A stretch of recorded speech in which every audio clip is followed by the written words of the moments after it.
Yeah. There we go. Also, thanks for following me, Ann. Hey, it's been a while. So, if you're wondering why we have this Inception shit on screen right now, it's because we're doing the desktop again. We're doing the desktop because it's Doki Doki Fuck Me. By the way, funny story about Doki Doki Literature Club.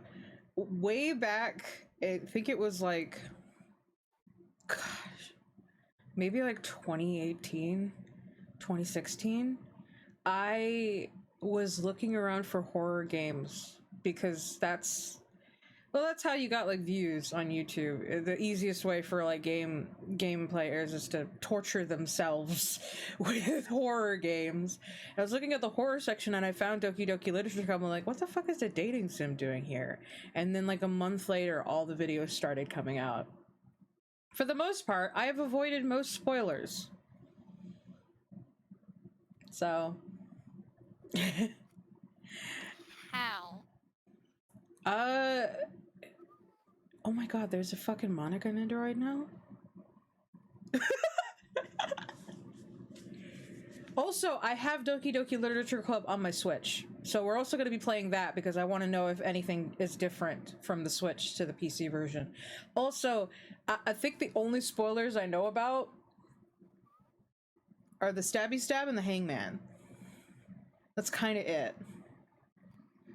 Oh, well then those are really...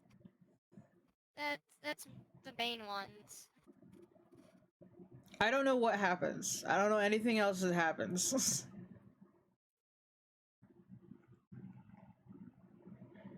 I'm very interested in that Monica Ninja right now. It's very cute. I think the only thing I also was aware of was the fucking Buff Suki meme. I had a friend that really liked that meme. I'm going to get ready to turn down the volume because usually when I open up these games, they are loud as fuck. Oh, I opened up Plus. Fuck. I didn't mean to open up Plus. That's the wrong one. That's the wrong one. Close it. Close it. That's the wrong one. I will have you know I'm a professional. I will have you know I'm a professional.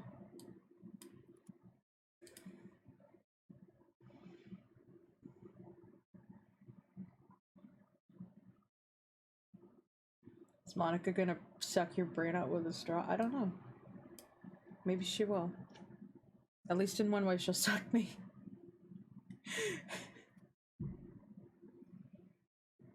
I want to do... Because I have the fucking thing up, I want to try something real quick. I don't know if I could do it on here. Mouse cursor. The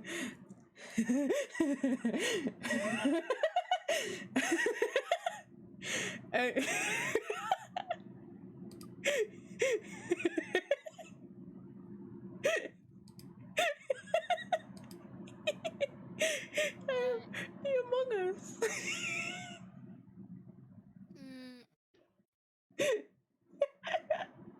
It's the mouse cursor. It's Among Us. Why is your VTuber model so dark? Oh, it's because I have a lighting system on it right now. See? So depending on what's on screen, it reflects on me to make it, This game is not suitable for children or those who are easily disturbed. Individuals suffering from anxiety or depression may not have a safe experience playing this game. You agree that you are at least 13 years of age and you consent to your exposure of highly disturbing content. I agree. I don't want to, but I'm gonna. This is what my audience wanted. They fucking voted. The vote's technically not done yet. I didn't mean to make it like a day long, but... Well, this looks innocent. Yeah, this looks fine. I'm so scared, guys. I'm gonna turn it down just a little bit more because I don't want this jump scares to blast my brains. What should our name be? Um,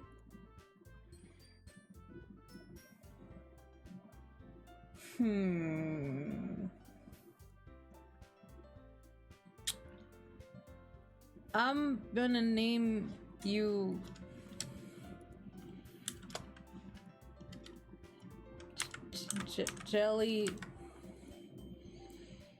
Jelliora. Sure. I'm not creative. Jelliora. Sure. I'm not creative right now. I don't want to think. Hey! I see an annoying girl running toward me from the distance, waving her arms in the air like she's totally oblivious to any attention she might draw to herself. That girl is Sayuri, my neighbor and good friend since we were children. You know, the kind of friend you never see yourself making today, but it just kind of works out because you've known each other for so long. We used to walk to school together on days like this, but starting around high school, she would oversleep more and more frequently, and I would get tired of waiting up. It sounds like depression. But if she's going to chase after me like this, I almost feel better off running away. However, I just however, I just sigh and idle in front of the crosswalk and let Sayori catch up to me. You want to voice Sayori? I don't have much of a choice, do I? Is she the bimbo? I have a feeling your silence says everything. Also, I actually voiced Sayori for a friend's video on Doki Doki Literature Club. You would know, now wouldn't you? Actually, not much by how the lines that I got, but kinda. Also, the childhood friend is usually the ditz in like these anime stuff. Yeah. It's either strong silent type or ditz.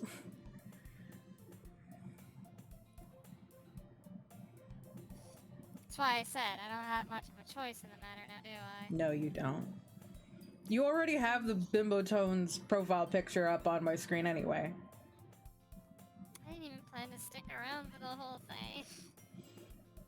I would prefer it if you stayed with me if it's a horror game. But if you can't, I understand that this has like a lot of triggering content in it. Also, I really wish my camera would stop messing with my eyes, because every time I look down a little bit, like I turn my eyes down, the eyes will close sometimes.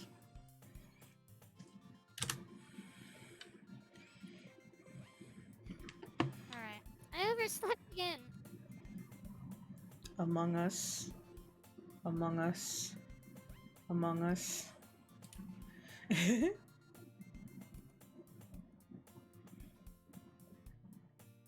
No, but I caught you this time.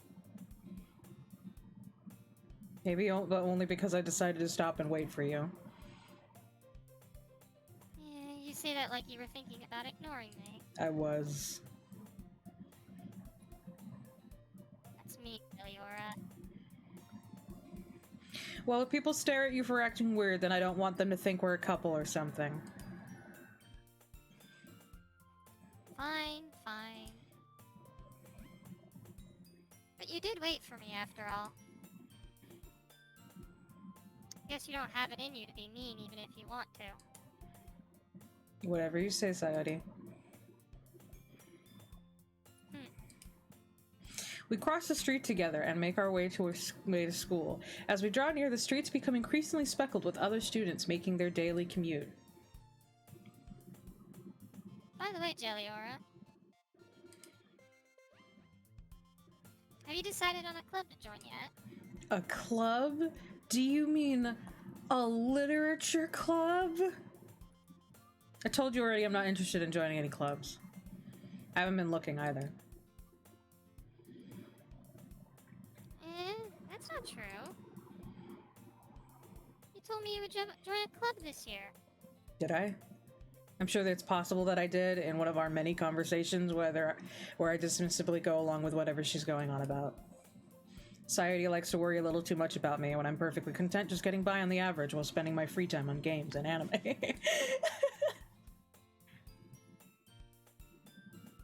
Uh-huh. I relate.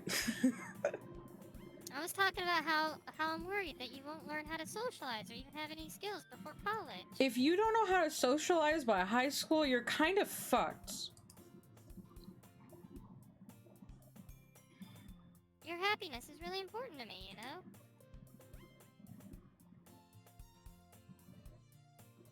And I know you're happy now, but I'd die at the thought of how becoming a NEET in a few years because you're not used to the real world. A NEET?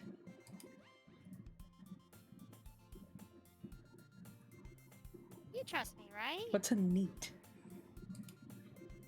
A shut-in. Ah.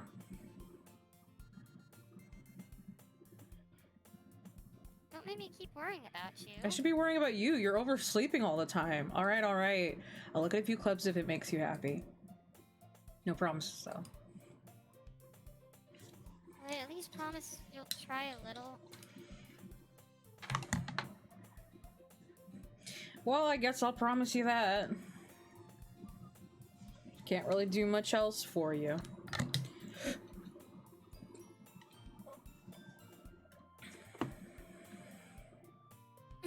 Yay! Why do I let myself get lectured by such a carefree girl? More than that, I'm surprised I even let myself relent to her. I guess seeing her worry so much about me makes me want to ease her mind at least a little bit, even if she does exaggerate everything inside of her head. God, I don't know how to fix this. This is annoying the shit out of me.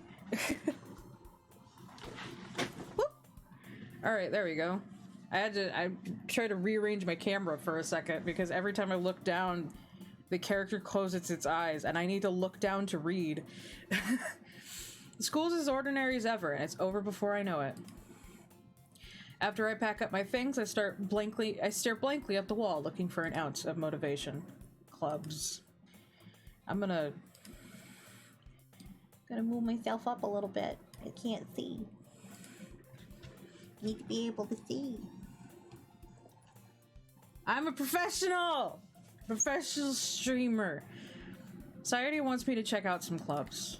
I guess I have no choice but to start with the anime club.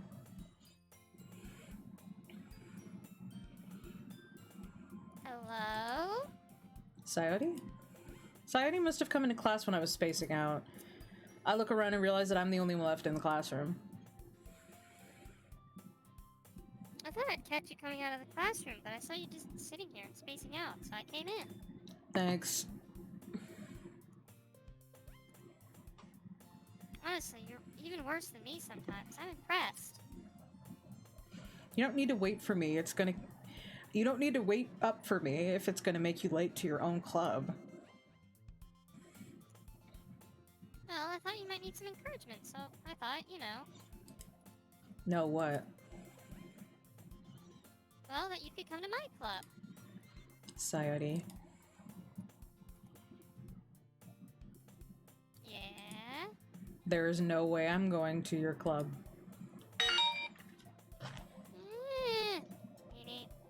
Silence phone. Sayori is vice president of the literature club. Not that I was ever aware that she had any interest in literature. In fact, I'm 99% sure she only did it because she thought it would be fun to help start a new club. Since she was the first one to show interest after the one who proposed the club, she inherited the title vice president. That said, my interest in literature is guaranteed to be even less. Yeah, I'm going to the anime club. Come on, please. Why do you care so much anyway? Well... Are you in love with me? I kinda told the club yesterday I would bring in a new member. And Natsuki made cupcakes and everything. Why are your hands so tiny? Don't make promises you can't keep! I can't tell if Sayori's really that much of an airhead or if she's so cunning as to have planned all of this out. I can assure you it's not the latter. I let out a long sigh. Fine, I'll stop by for a cupcake, okay? Yes, let's go. And thus today marks the day I sold my soul for a cupcake. I dejectedly follow Sayuri across the school and upstairs, a section of the school I rarely visit, being generally used for third-year classes and activities. Sayuri, full of energy, swings open the classroom door. Anime intro. Kiss, kiss, fall in love. Tell me this not. I mean, I would have had another song in mind, but I don't know if I can sing that without it being spoilers. Oh boy. Everyone, the new member is here. I told you, don't call me a new member. I glance around the room. Welcome to the Literature Club. It's a pleasure meeting you. Society always says nice things about you. I guess, can you voice another person, Susie? Because you're the only one here. You're the only other person here. Somebody, you my friend. Be good friend. You my friend.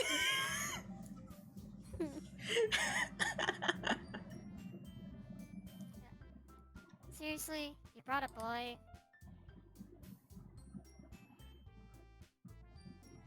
Way to kill the atmosphere. Sexist. Ah, Jelly Laura, what a nice surprise. Welcome to the club. All words escape me in this situation. This club is full of incredibly cute girls. What are you looking at? You, dumbass. If you want to say something, say it. Sorry. Natsuki. The girl with the sour attitude whose name is apparently Natsuki is one I don't recognize. Her small figure makes me think she's probably a first year. She is also the one who made cupcakes, according to Sayuri.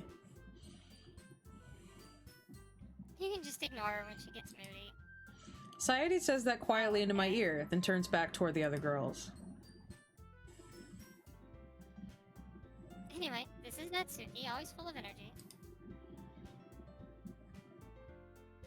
And this is Yuri, the smartest in the club. The one that is posed like she's about to sing a fucking thing in a musical, like the sad song.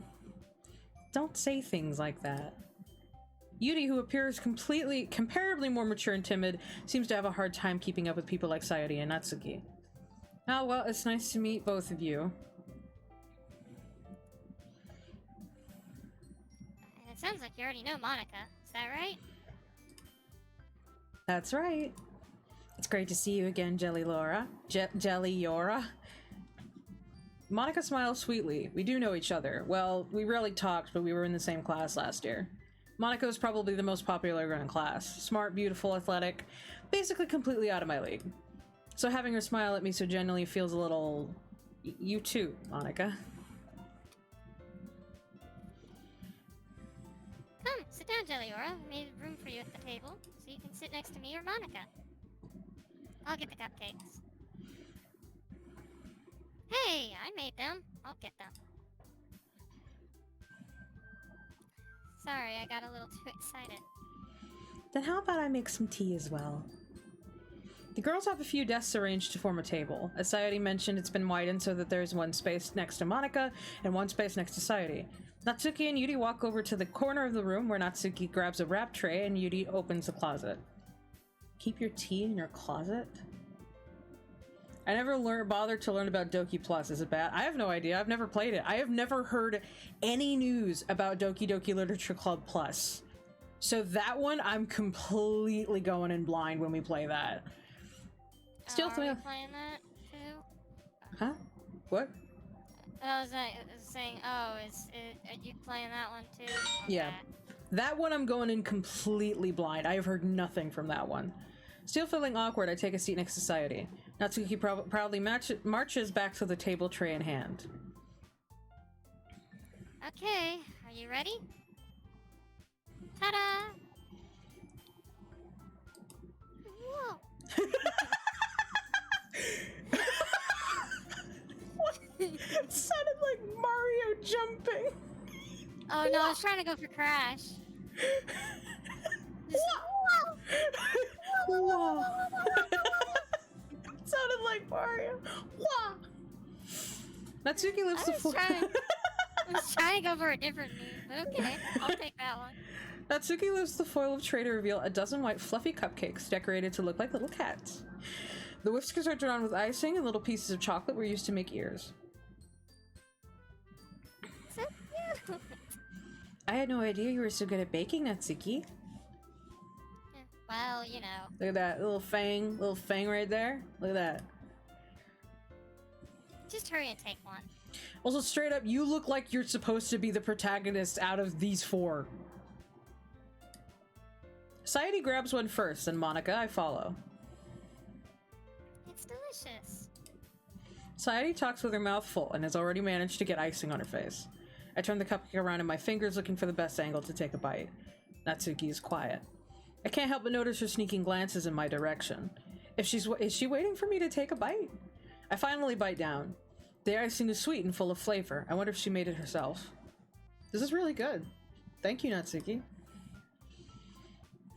Why are you thanking me? It's not like I... Tsundere. Haven't I heard this come somewhere? Yes, you have. Yeah. There's literally a song about it on YouTube. Is there really? Yeah, it's It's Not Like I Like You song. Oh, fair enough. Also, someone clipped your ooh. Whoa, whoa, whoa. I'm gonna go for. If you want that clip for your TikTok, Susie makes crash sound. Wow.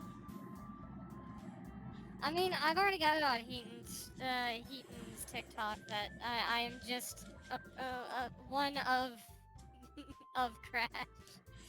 By the way, you didn't know about the It's Not Like I Like You song? Not that I can recall. Oh, we're gonna have to look at that. Are we? Yes. Anyway, it's not like I made them for you or anything. Sure. Now do the Jeremy noise, Susie. The what? Jeremy noise? The fuck is the Jeremy noise? The fuck if I know. Yeah, I thought you technically did. Sayuri said... Well, maybe. But not for, you know, you, dummy. The fuck was that? Alright, alright. I gave up on Natsuki's weird logic and dismissed the conversation. Yuri returns to the table carrying a tea set. She carefully places a teacup in front of each of us before setting down the teapot next to the cupcake tray. You keep a whole tea set in this classroom? Don't worry, the teachers gave us permission. After all, doesn't a hot cup of tea help you enjoy a good book? I guess. Don't let yourself get intimidated. Yudi's just trying to impress you. That's not... Insulted, Yudi looks away. I meant that, you know... I believe you. Well, tea and reading might not be a pastime for me, but at least I enjoy tea. I'm glad. Yudi faintly smiles to herself in relief. Monica raises an eyebrow and then smiles at me. Out of all the girls, if I had, like, no context for who anyone was, I'd probably go with Monica. Like, off the bat. So what made you consider the literature club? I was afraid of this question. Something tells me I shouldn't tell Monica that I was practically dragged here by Sayuri. Well, I haven't joined any clubs yet, and Sayuri seemed really happy here, so...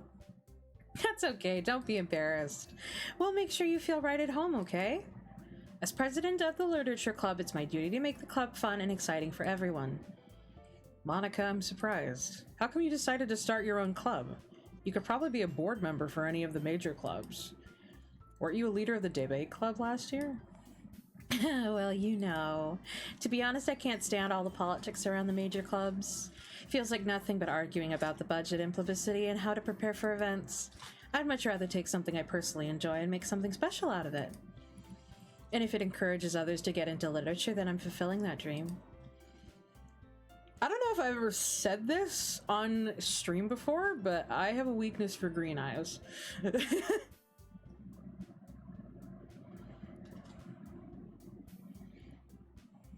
Monica really is a great leader. Yudi also nods in agreement. Then I'm surprised there aren't more people in this club yet. It must be hard to start a new club. You could put it that way. Not many people are very interested in putting out all the effort to start something brand new. Tell that to, like, fucking, you just described all of Hollywood right now. Especially when it's something that doesn't grab your attention, like literature.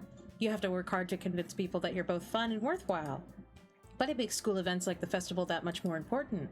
I'm confident we can all really grow this club before we graduate. Right, everyone? Yeah.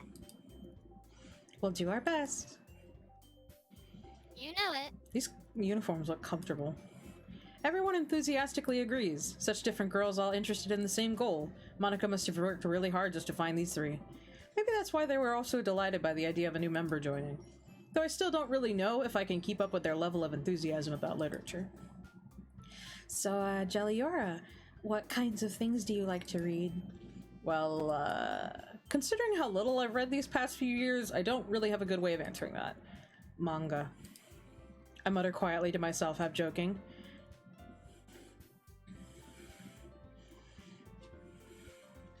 Natsuki's head suddenly perks up. It looks like she wants to say something, but she keeps quiet. Not much of a reader, I guess. Well, that can change. What am I saying? I spoke without thinking after seeing Yudi's sad smile. Anyway, what about you, Yudi? Well, let's see. Yudi traces the rim of her teacup with her finger. My favorites are usually novels that build deep and complex fantasy worlds. The level of creativity and craftsmanship behind them is amazing to me. And telling a good story in such a foreign world is equally impressive. Yudi goes on, clearly passionate about her reading. She seems so reserved and timid since the moment I walked in, but it's obvious by the way her eyes light up that she finds her comfort in the world of books, not people. You are my type of person. But you know, it's like a lot of things. Stories with deep psychological elements usually immerse me as well. Isn't it amazing how a writer can so deliberately take advantage of your own lack of imagination to completely throw you for a loop? Anyway, I've been reading a lot of horror lately. I read a horror book once. I desperately grasped something I can relate to at the minimal level. At this rate, Yudi might as well be having a conversation with a rock. Really? I wouldn't have expected that, Yudi. For someone as gentle as you. Oh man, you have no idea. The shy, like, reserved people usually are they into some shit. I guess you could say that. But if a story makes me think or takes me to another world, then I really can't put it down. You read Junji Ito, and you cannot convince me otherwise. Surreal horror is often very successful at changing the way you look at the world, if only for a brief moment.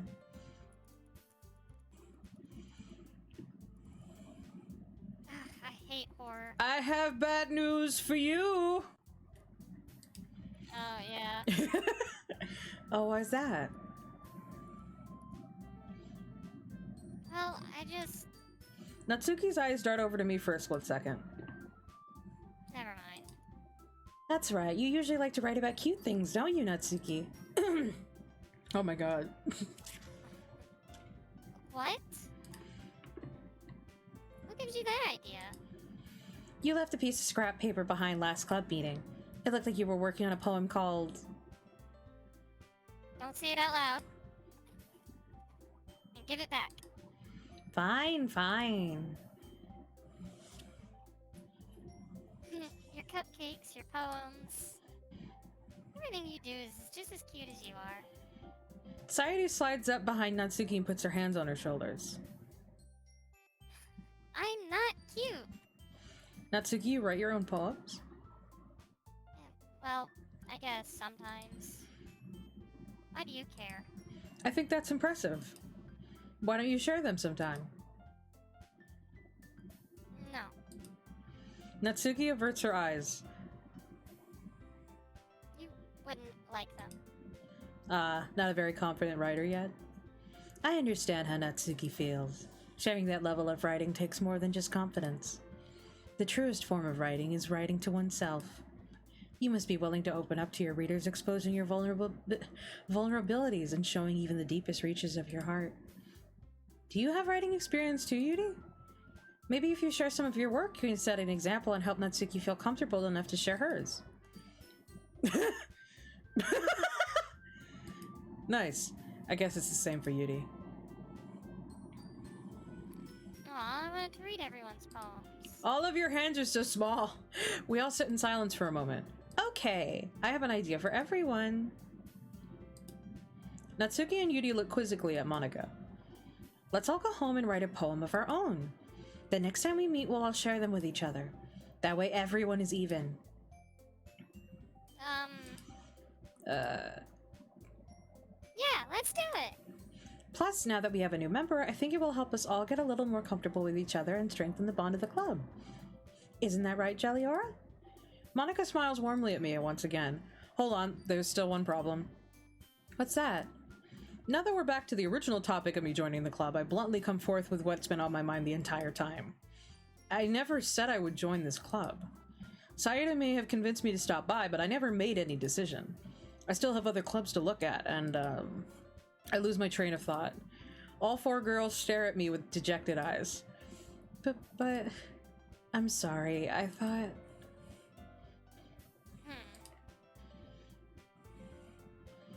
Jelliora. You all... I'm defenseless against these girls. How am I supposed to make a clear-headed decision when it's like this? That is, if writing poems is the price I need to pay in order to spend every day with these beautiful girls. Right. Okay, I've decided then. I'll join the literature club. One by one, the girls' eyes light up. Yes, I'm so happy. Sayadi wraps her arms around me, jumping up and down. Hey, you really did scare me for a moment. If you really just came for the cupcakes, I would be super pissed. I don't know why I'm giving Yuri such a deep voice. Then that makes it official. Welcome to the literature club. Thanks, I guess. Okay, everyone. I think with that we can officially end today's meeting on a good note. Everyone remember today's assignment. Write a poem to bring to the next meeting so we can all share. Monika looks over at me once more. Jelliora, I look forward to seeing how you express yourself. Yeah. Can I really impress the class star Monika with my mediocre writing skills? I already feel the anxiety welling up inside me. Meanwhile, the girls continue to chit-chat as Yuri and Natsuki clean up their food.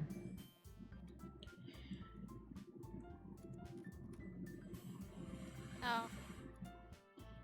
Hey, Jelliora, since we're already here, do you want to walk home together? That's right, Sayori and I never walk home together anymore because she's always stayed after school for clubs. Sure, might as well.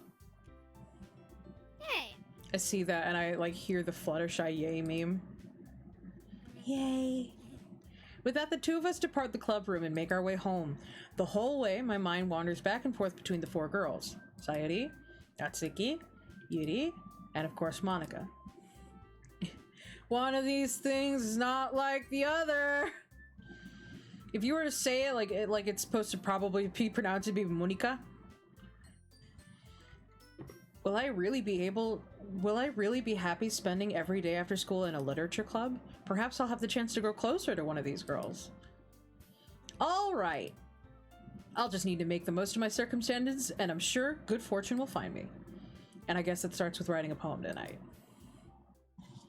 They looked so sad and lonely. I sold myself for poetry. This hell is members only. Why did I say okie dokie? It's time to write a poem. Pick words you think your favorite club member will like. Something good might happen when whoever likes your poem the most. Whisper. Ooh, fireflies.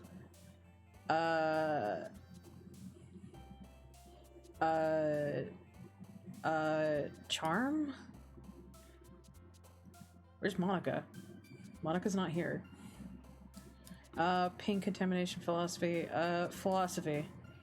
Smile, sticky, twirl, headphones, lipstick, electricity, effulgent, defeat, defeat. You like that word, Sayori? Are you okay? Holiday, secretive laugh. Suicide? I don't want to know what... I don't want to know which word that one's tied to. Fantasy. Anime, misfortune, rainbow shopping, unstable. Despise, hopeless, happiness, hopeless. Hurt, passion, silly, captive, shiny, love, kawaii, vanilla dance, daydream, daydream. Forgive, treasure, ocean, tragedy, rose, play, eternity.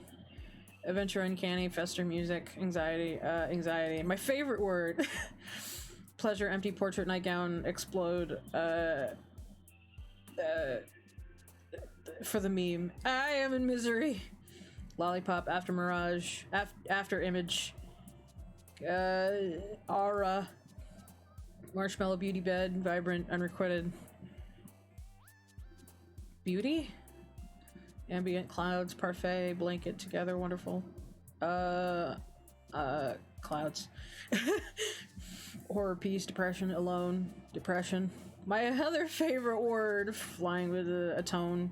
Insight, whirlwind, sensation, starscape, disoriented, universe, boop. Boop? Why is boop here? Starscape. Inferno, strawberry, imagination. Unrunning, vivacious, incongruent, hair, color, melody. Melody. The fuck did I write? Hi again, Jelliora. Glad to see you didn't run away on us. Nah, don't worry. This might be a little strange for me, but at least I keep my word. Well, I'm back at the literature club. I was the last to come in, so everyone is already hanging out. Thanks for keeping your promise, Jelliora. I hope this isn't too overwhelming of a commitment for you. Making you dive headfirst into literature when you're not accustomed to it. Oh, come on. Like, he deserves any slack.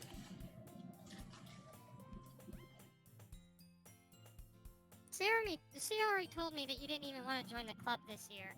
Or join any clubs this year, sorry. And last year, too. I don't know if you just plan to come here and hang out or what. But if you don't take us seriously, then you won't see the end of it. Natsuki, you certainly have a big mouth for someone who keeps her manga collection in the club room. Oh, just be alright. Natsuki finds herself stuck between saying Monica and manga. Manga is literature! I mean, yeah, it technically is. Swiftly defeated, Natsuki plops back into her seat. Don't worry, guys. Jelliora always gives it his best as long as he's having fun. He helps me with busy work without me even asking. Like cooking or cleaning my room. Why don't you do that yourself? How dependable. Sayuri, that's because your room is so messy, it's distracting. And you almost set your house on fire once. Is that so? Where are your parents? You two are really good friends, aren't you? I might be a little jealous. How come? You and Jelliora can be good friends too. Sayuri. As usual, Sayuri seems oblivious to the weird situation she just put me into. Oh, Yeti even brought you something together today, you know? Wait, Sayuri. Me? Not really. Don't be shy. It's really nothing. What is it? Never mind. Sayuri made it sound like a big deal when it's really not. What do I do? I'm sorry, Yeti. I wasn't thinking. So far, I haven't really made any choices. I wrote like a shitty poem, and that's it. I guess that means it's up to me to rescue the situation. Hey, don't worry about it. First of all, I wasn't expecting anything in the first place, so any nice gesture from you is a pleasant surprise. It'll make me happy no matter what. Is that so? Yeah, I won't make it a big deal if you don't want it to be. Alright. Well, here. Yudi reaches into her bag and pulls out a book. I didn't want you to feel left out. So I picked out a book that I thought you might enjoy. It's a short read, so it should keep your attention even if you don't usually read. And we could, you know, discuss it if you wanted.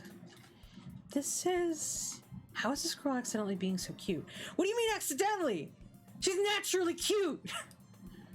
She even picked out a book she thinks I'll like, despite me not reading much.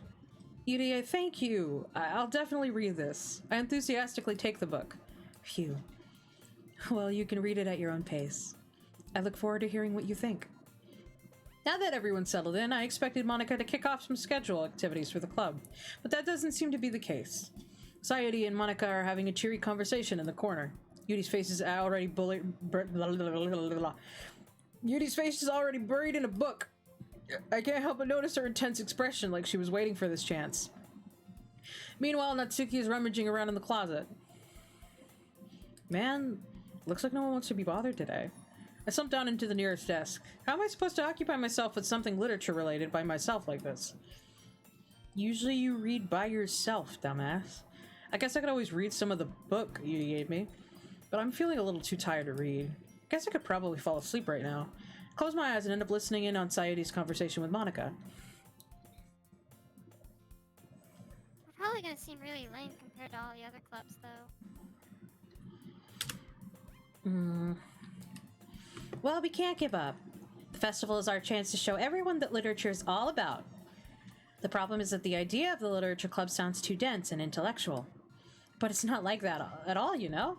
We just need a way of showing that to everyone. Something that speaks to their creative minds. Don't hurt yourself thinking, Sayedi. That doesn't solve the problem, though. What do you mean? Even if we come up with the most fun thing ever, nobody will come in the first place if it's a literature event. I disagree. What? It's more important to figure out how we get people to show up in the first place, you know? And after they come, we can do the thing to speak to their creative minds. What's this? Sayedi's taking this really seriously. It's rare to hear her deliberating like this. That's a good point. In that case, do you think food will do the trick? Well, what kind? Well, we could... Cupcakes! Good thinking. Natsuki would love to do that. You're right. And you might want to ask her first. Natsuki makes the best cupcakes. That works out perfectly. That wasn't why you suggested it? Cupcakes speak to my creative tummy. Cupcakes it is, then. I'm hungry. Anyway, we still need to work out the details of the event itself. I find myself smiling, and the anxiety is still her usual self, but therein lies the unexpected reason I admire her. Unlike me, who has trouble finding any motivation at all, Sayedi can put her mind to things and make them come to life. I suppose that's why I end up letting her get on my case about things. I can't help but wonder what it would be like to see the world through her eyes.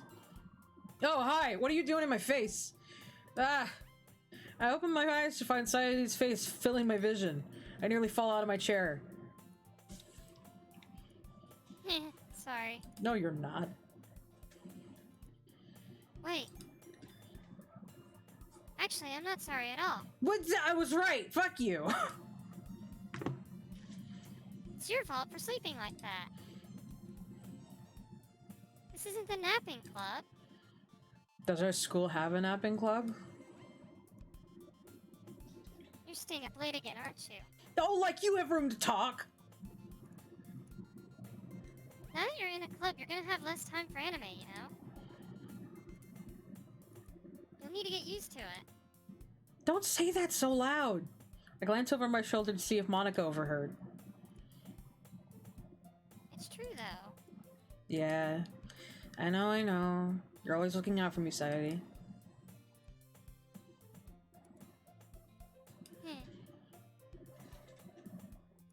It's what I do best.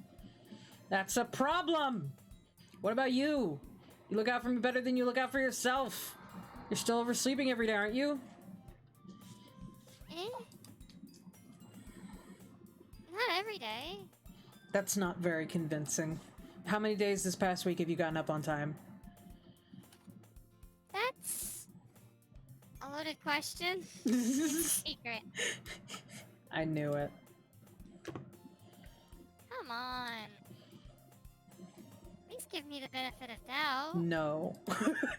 I can't even do that. Look, Sayedi, it's written all over you. Sayedi glances around at herself. How is it written all over me? You were clearly in a rush this morning. Look, your hair is sticking out all around here. I run my fingertips down the side of Sayuri's hair, trying to straighten it out. Man, you really need a brush for this. My hair is just really hard to get right. It's so short! It shouldn't be! I won't fall for that. There's more than just your hair. Look, your bow isn't straight either, and there's a toothpaste stain on your collar right here. I try to wipe off this stain with my finger. But nobody would ever notice that. Of course they would. Nobody's gonna tell you about it because they don't want to embarrass you. Fortunately, I really don't care about that. Oh, there for a second I thought that was Sayori again. Hey, you meanie. And you don't even keep your blazer buttoned up. Seriously, Sayori. Why do you think you don't have a boyfriend yet? Fucking just saying it, huh? Jesus. Yeah, it's just being cruel. That's super mean. Sorry, but you'll thank me later. I start to button her blazer from the bottom. Once you see how much better it looks, you'll change your mind. Yeah, that's not sus. You missed a button on your fucking shirt. How do you do that?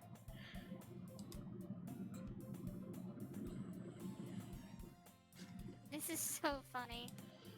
What is? Well, I was just thinking how weird it is to have a friend who does these kinds of things. Don't say that. You'll make me feel weird about it, stupid. It's okay, though. I'm happy we're like this. Aren't you? I guess. Hey, be careful. The button might come off. Why is this one so hard to close? I struggle to fully close the button near her chest. Does this thing even fit you properly? Did when I bought it. Ugh. If you ever buttoned it, you would have noticed sooner that it doesn't fit you anymore. What are you smiling about?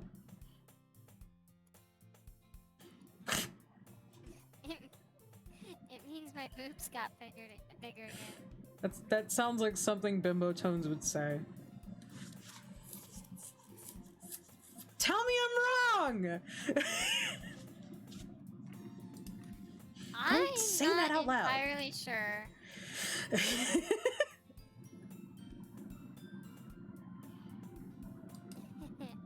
Anyway, you look much better now, so... why does it feel strange to see Sayori's blazer buttoned up like that? But it's so stuffy. Yeah, why do you need to button up the blazer? It's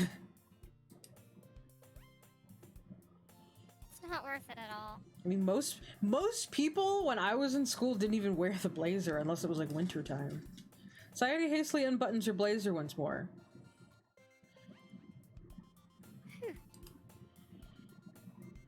That's so much better. Sayori puts her arms out and twirls around.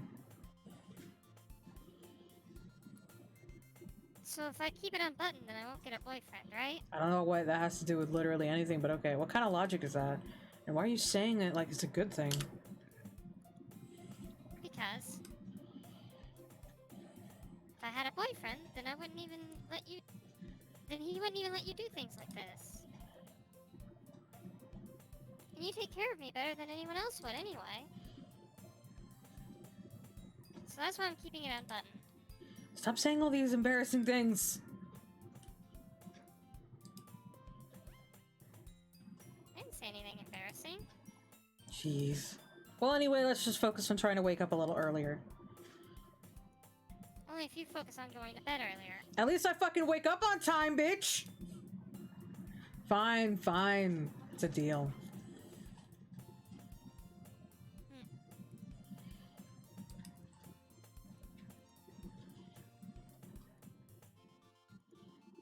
I guess we really are better at taking care of each other than we are at taking care of ourselves. Yeah, I guess so, huh? So maybe you should come wake me up in the morning. You're doing it again, Sayori. but I was soaking that time. Man, it's impossible to tell with you sometimes. Okay, everyone! Monica suddenly calls out, "Why don't we share the poems we wrote now?" Yay. Yeah, what the fuck did I write? Jilliara, I can't wait to read yours. So can't we? Yeah, same. I failed to sound enthusiastic, but Sayori still trots away to retrieve her poem. By the way, did you remember to write a poem last night? Yeah. My relaxation ends. I can't believe I agreed to do something so embarrassing. I couldn't really find much. I say okie dokie? I couldn't really find much inspiration since I've never really done this before. Well, now that everyone's ready, why don't you find someone to share with? I can't wait. Sayori and Monica enthusiastically pull out their poems. Sayori is on a wrinkled sheet of loose leaf torn from a spiral notebook. On the other hand, Monica wrote hers in a composition notebook. I can already see Monica's pristine handwriting from where I sit. Natsuki and Yuri reluctantly comply as well, reaching into their bags. I do the same myself. So what did I write? Who would you show my poem to first? Let's go with Yuri. Yuri seems the most experienced, so I should start with her. I can trust her opinion, to be fair.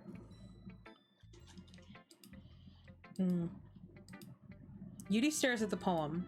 A minute passes, more than enough time for her to finish reading. Oh, sorry.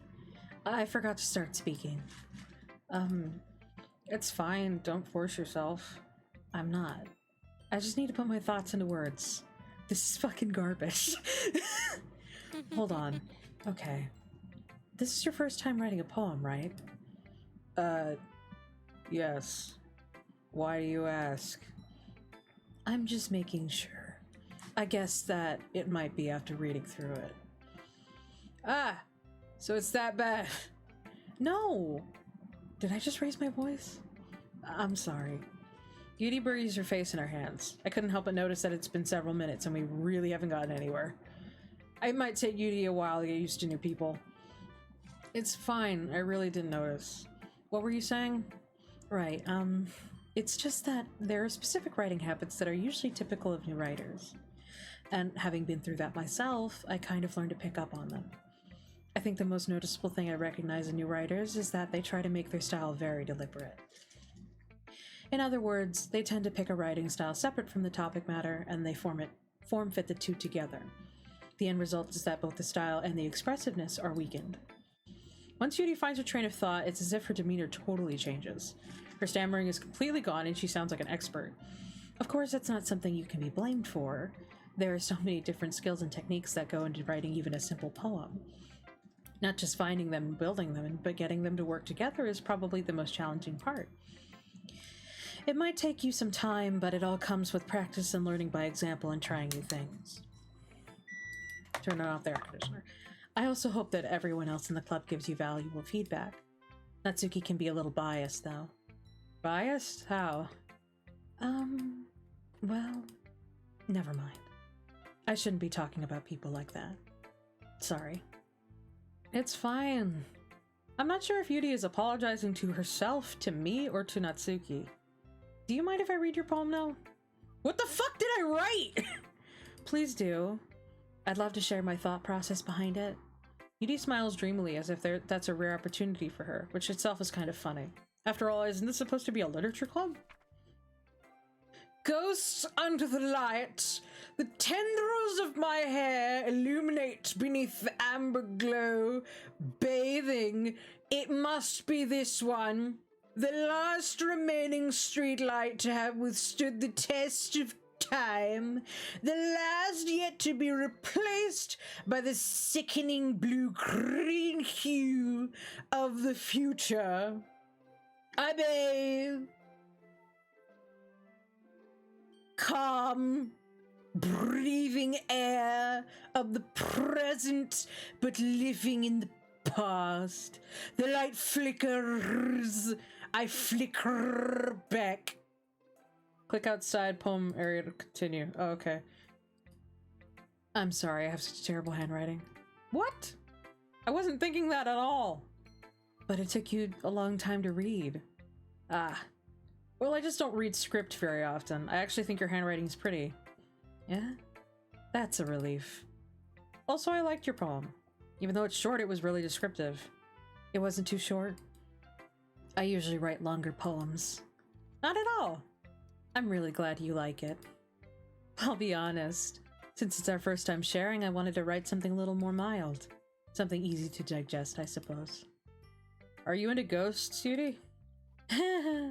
Actually, the story isn't about a ghost at all, Jelliora. Really?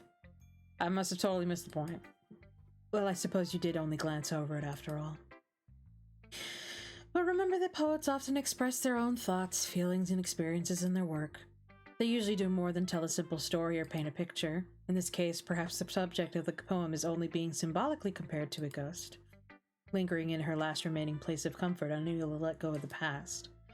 And soon to be left with nothing. That's a lot more solemn putting it that way. I hadn't even thought of that. That's impressive. It's nothing, really. Well, it makes me happy that you think that. Just remember that it won't be long before you pick up on these things too. Yeah, maybe you're right. I guess I'll have to keep trying. I'm counting on you. Cool! Alright. Let's go with Natsuki. What's up? Well, Ow. that's about what I expected from someone like you. Thank you for following Ukami_100. Thanks for hitting me in the face. That's a little blunt. Well, excuse me. What the fuck did I write? It's not like I said it was bad. I just picked a bunch of random words.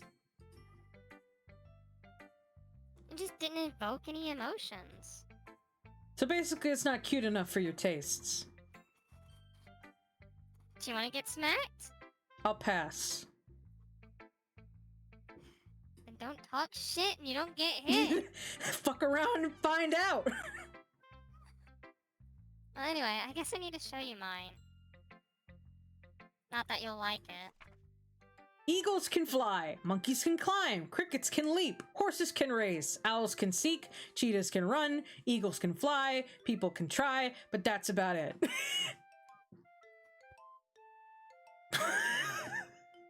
Yeah, I feel that. Yeah, sure. I mean, there's nothing here that I can really combat in that it's not wrong.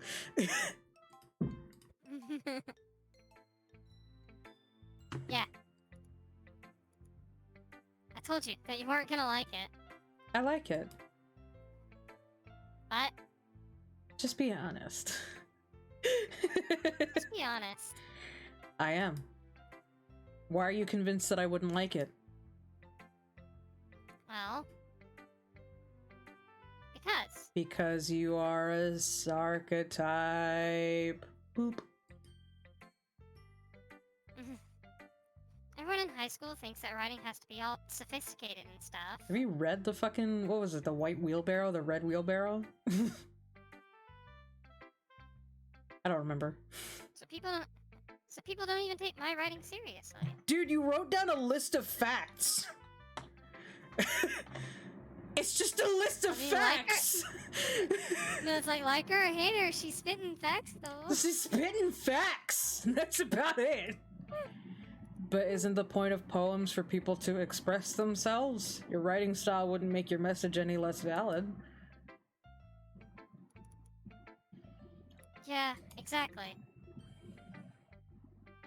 I like when it's easy to read, but it hits you hard. What's the... What's supposed to hit me hard? The facts! It was the picture, Jelliora! She hit you with the facts. That's what's supposed to hit hard. Simple writing, pure facts. 100% undisputable. Look at that shit.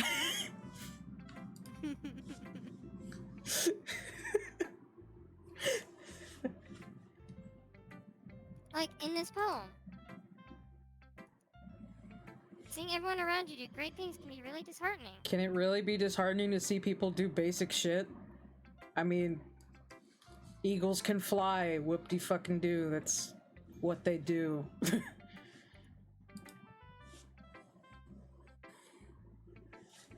So I decided to write about it. Yeah, I understood. But the other nice thing about simple writing is that it puts more weight on the wordplay. You had one rhyme.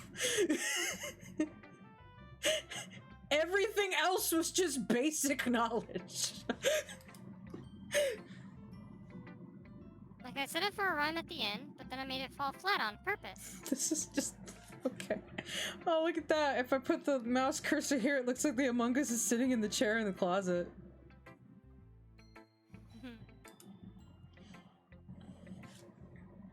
It helps bring up the feeling in the last line. So you did. I guess more went into it than I realized. That's what it means to be a pro. Sure. I'm glad you learned something. You definitely lurk on r/I'm very smart.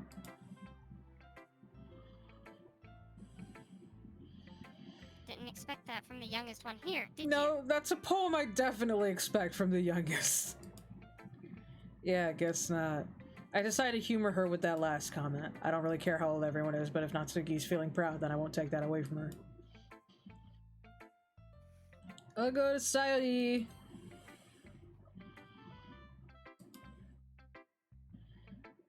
Oh my goodness. This is so good, Jelliora. What the fuck did I write? Man, the greatest mystery of Doki Doki Literature Club is what the fuck did I do?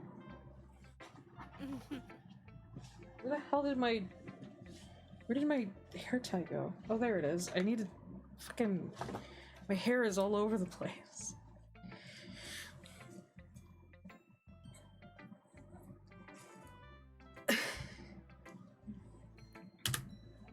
Ah.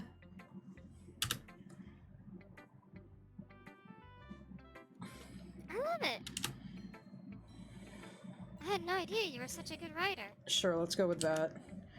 Sayori, you must be seriously overreacting. I wouldn't know! I don't know what the fuck I wrote! I'm not a good writer at all. I just grabbed a bunch of random words and put them on a piece of paper.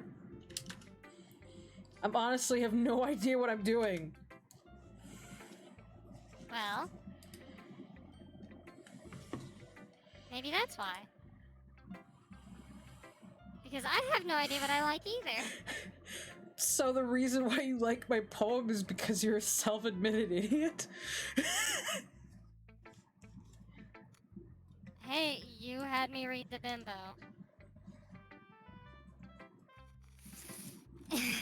Jeez. Yudi's opinion was way more constructive than this. Are you really sure you don't like it just because I wrote it? Eh? Well, I'm sure that's part of it. But I think I understand you better than a lot of other people, you know? So when I read your poem, it's not just a poem. It's a Jelliora poem. And that's what makes it feel extra special. I'm gonna pat you on the head with this Among Us. Like I can feel your feelings in it. Which part? The anxiety, depression, or the fireflies? Sayori hugs the sheet against her chest. You're so weird, Sayori.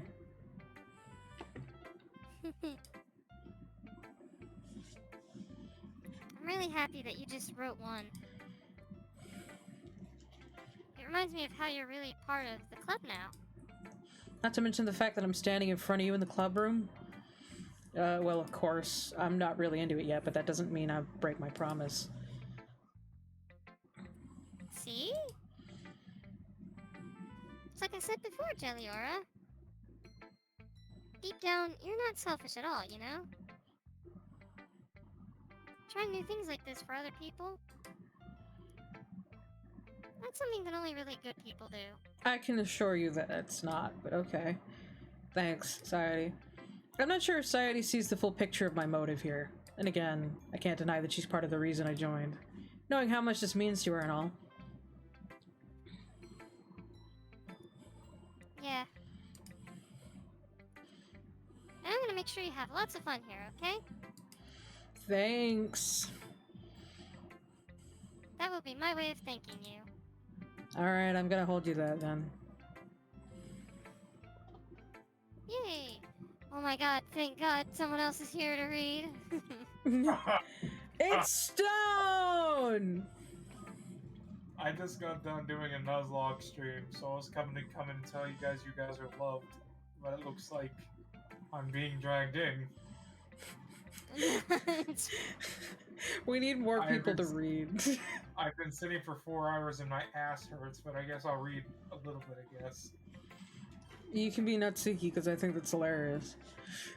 Ha ha ha ha. Don't worry, I'm really bad at this.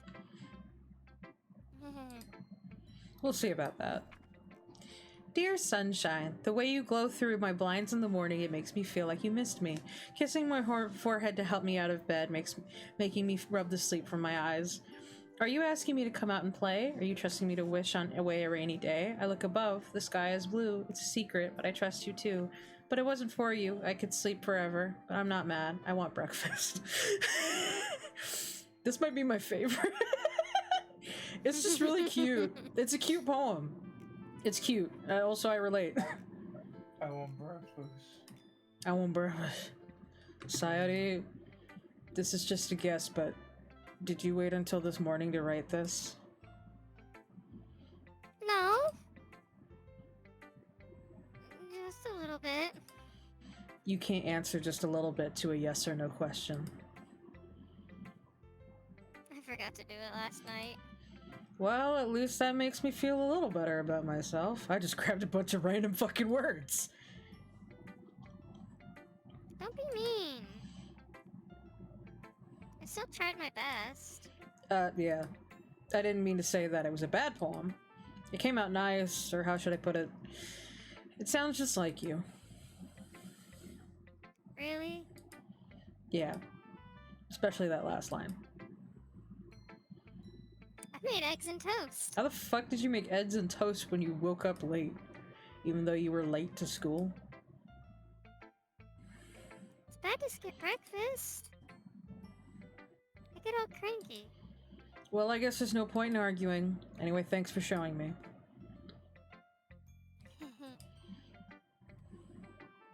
This was so much fun. Monica's the best. Yeah. But next time, I won't forget. And I'm gonna write the best poem ever. Well, I guess I look forward to it. I'm Little bit of Monica in my life. A little bit of Monica by my side. Can I give a personal opinion? Yes. Sayori is best girl. I disagree. I think Yui's best girl. Fair. Hi, Jelliora. Having a good time so far? Yeah. Good. Glad to hear it. By the way, since you're new and everything, if you ever have any suggestions for the club, like new activities or things we can do better, I'm always listening. Don't be afraid to bring things up, okay? Alright, I'll keep that in mind. Of course I'll be afraid to bring things up. I'm much better off just going with the flow until I'm more settled in. Anyway, want to share your poem with me? It's kind of embarrassing, but I guess I have to. Don't worry, Jelliora. We're all a little embarrassed today, you know? But it's the sort of barrier that we'll all learn to get past soon. Yeah, that's true. And Monica, my poem. I like this one. It makes me think of something Sayori would like. Is that so? You and Sayori are really good friends, right? I wouldn't be surprised if you had those sort of things in common. Well... We may be good friends, but Sayori and I are actually really different. Well, that may be the case. But maybe there are also some similarities that you wouldn't expect. The way she talks about you. It sounds like you two really care about each other's well-being. Even if you show it in different ways, it ends up being more similar than you'd think. So I think that's the kind of vibe I get when reading your poem. Huh. You sure you're not reading into it too much? It could be. Oh gosh, I sound like Yuri. But in any case, Sayoti's writing has kind of a gentle feel to it. I can tell that she likes exploring with emotions like happiness and sadness. She wants breakfast! Honey, she's hungry! That's the feeling I got from her poem! Give me Breakfast food. time poetry. Who knew that someone so happy would enjoy sad things too? That's just called being human. Yeah, that's totally unexpected, sure.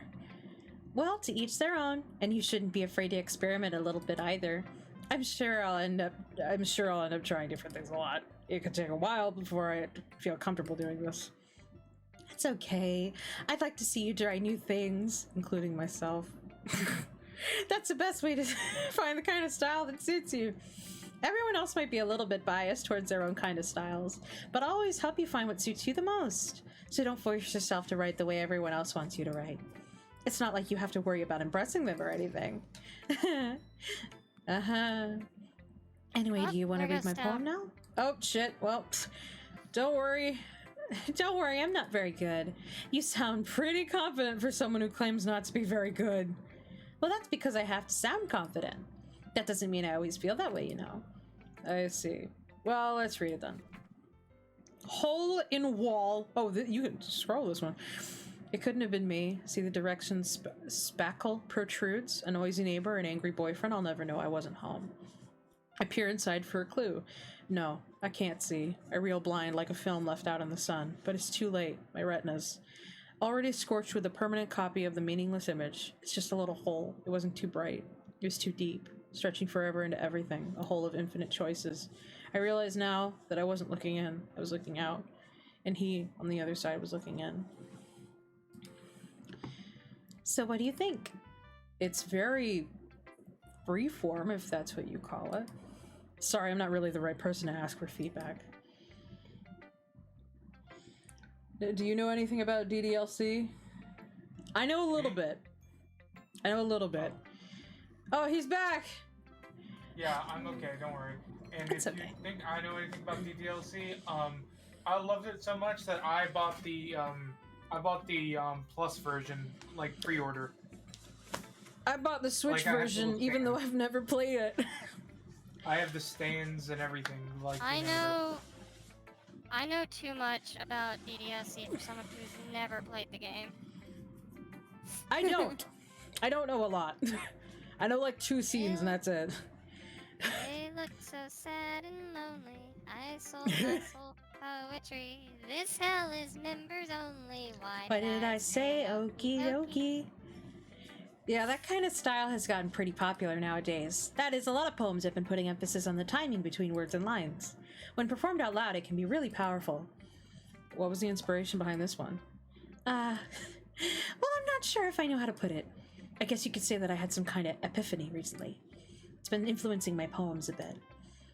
An epiphany? Yeah, something like that. I'm kind of nervous to talk about deep stuff like that because it's kind of coming on strongly. Maybe after everyone is better friends with each other. Anyway, there's Monica's writing tip of the day. Sometimes when you're writing a poem or a story, your brain gets too fixated on a specific point.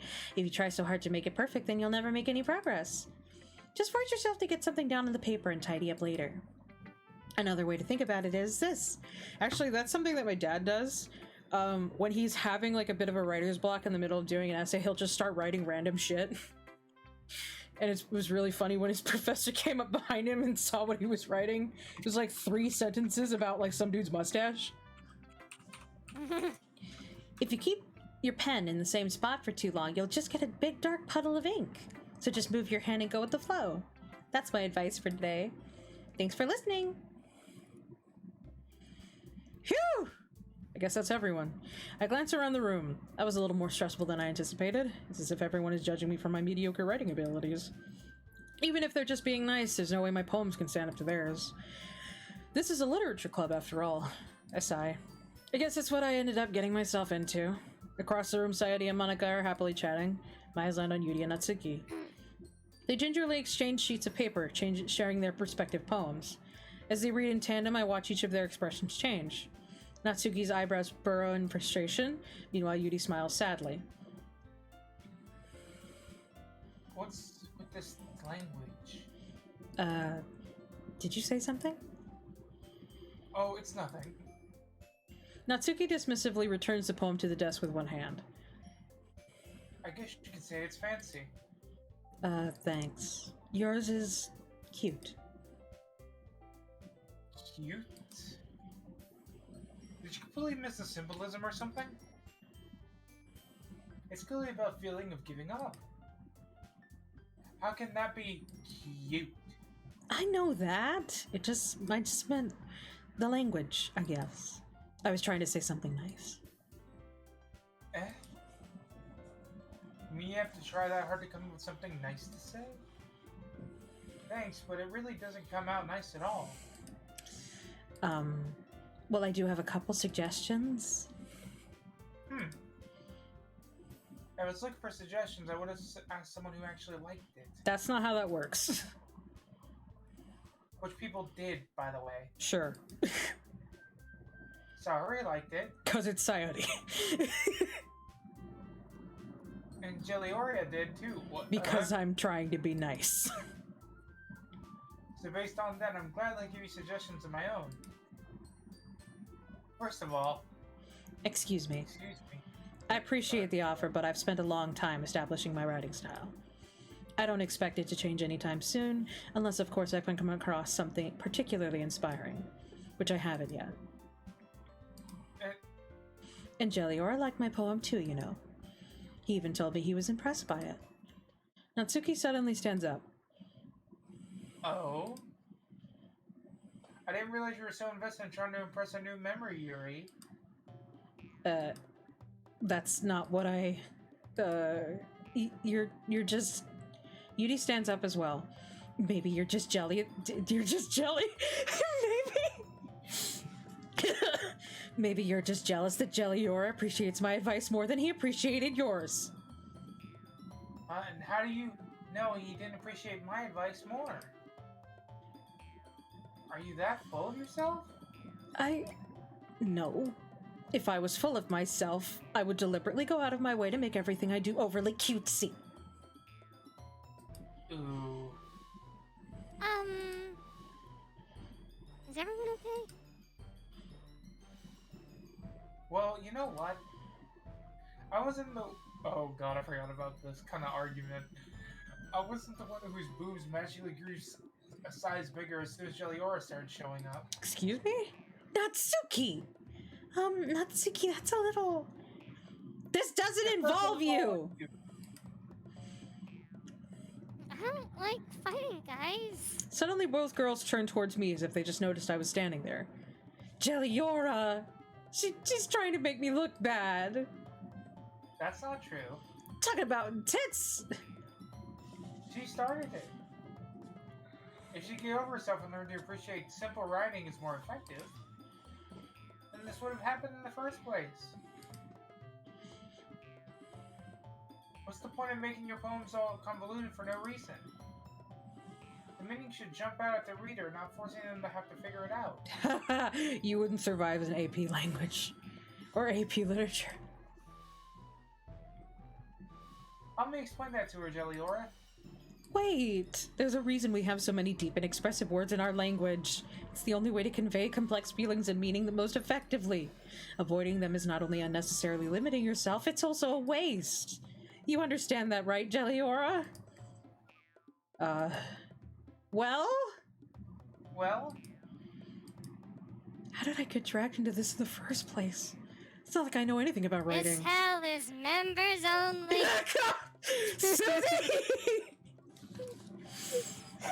But whomever I agree with will probably think more highly of me. I'm sorry to say at this point I have to leave, but just know you are loved, and I hope you guys have fun. Thank you, Stone. Let's go back to reading Natsuki then. Look, also, Nezzy, I'm going to take every chance I can to reference the Stupendium. It's a good song. If I gotta read for not one but two of the characters here, I'm going to take this chance to reference to Stupendium every chance I get. Well, I guess you could say that this call is fucking members only then. This hell is members only. Why did I say okie dokie? God, who do I go with? I'm gonna go with Yuri because Natsuki's like kind of ticking me off a bit. Natsuki, you're right that I liked your poem. See? Wait, that's not an excuse for you to be so mean. You shouldn't pick a fight just because someone's opinion is different. That's not what happened at all. That is exactly what fucking happened. Yuri wouldn't even take my poem seriously. That is not what happened. I understand, Yuri. You're a seriously talented writer. It's no secret that I was impressed. Well, that's... But here's the thing. No matter how simple or refined someone's writing style is, they're still putting feelings into it and it becomes something really personal. That's why Natsuki felt threatened when you said her poem was cute. I see. I didn't notice that I'm sorry. But Natsuki, you took it way too far. Yuri means well, and if you just told her how you felt, then this wouldn't have happened in the first place. Are you kidding? That's exactly what I did. It was her that... Natsuki, I think that's enough. You both said some things that you didn't mean. Yuri apologized. Don't you think you should too? Natsuki clenches her fists. In the end, nobody has taken her side. She's trapped at this point, being defiant only because she can't handle the pressure. I end up even feeling bad for her.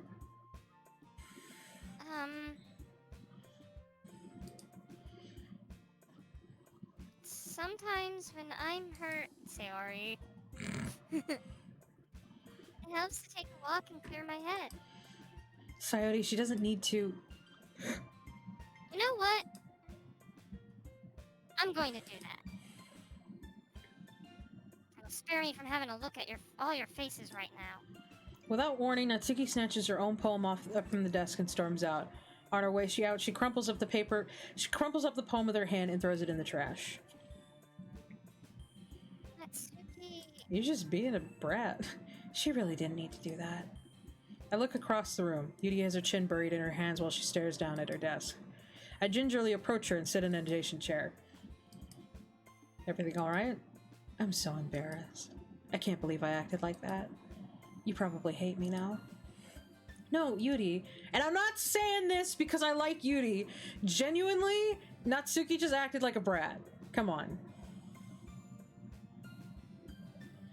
Gang up on her and then force her to make cupcakes for the club event. No, don't do that. That's just like... You can calmly express, like, hey, what you said, like, that wasn't cool, this is how it affects me, instead of making fun of her tits, I guess. Body shaming. How could anyone not have gotten frustrated after being treated like that? You handled it as well as anyone could. I don't think any less of you. Well, alright, I believe you. Thanks, Jelliora, you're too kind. I'm thankful to have you a part of this club now. It's nothing. One more thing. That one thing that Natsuki said about, you know, I would never do anything so shameful. So, what did Natsuki say? Well, never mind that. I'm gonna make some tea. Ah, good idea. Make enough for more than one person, okay? Yeah. Okay, everyone. It's just about time for us to leave. How did you all feel about sharing poems? It was a lot of fun. Well, I'd say it was worth it. It was alright. Well, mostly. Jelliora, how about you? Yeah, I'd say the same. It was a neat thing to talk about with everyone. Awesome! In that case, we'll do the same thing tomorrow. Please, no. And maybe you learned something from your friends, too. So your poems will turn out even better. I think to myself, I did learn a little bit more about the kind of poems everyone likes. With any luck, that means I can at least do a better job impressing those I want to impress. I nod to myself in newfound determination. Jelliora! Ready to walk home? Sure, let's go. Sayori beams at me. It truly has been a while since Sayori and I have spent this much time together. I can't really say I'm not enjoying it either. Sayori? About what happened earlier. What do you mean? You know, between Yuri and Natsuki. Does that kind of thing happen often? No, no, no, no. That's really the first time I've seen them fight like that. I promise, they're both wonderful people. You don't hate them, do you? No, I don't hate them. I just wanted your opinion, that's all. I can see why they'd make good friends with you.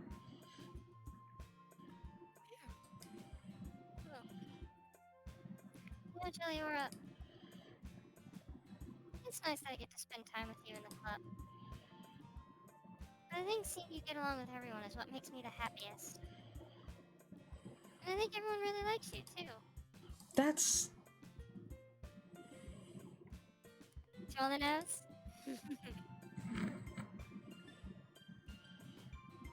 Every day is going to be so much fun. It looks like society still hasn't caught on to the kind of situation I'm in. Sure, being friends with everyone is nice, but does it really need to stop there? We'll just have to see what the future holds, Sayori.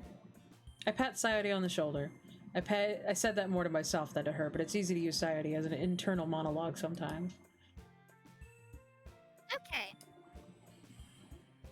Yeah, let's do this. Alright, let's write another fucking poem.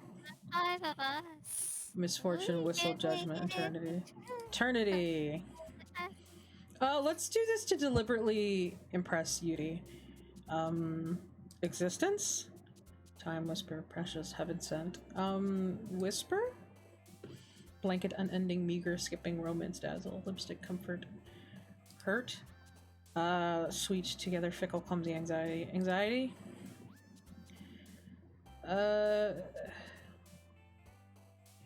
Misery?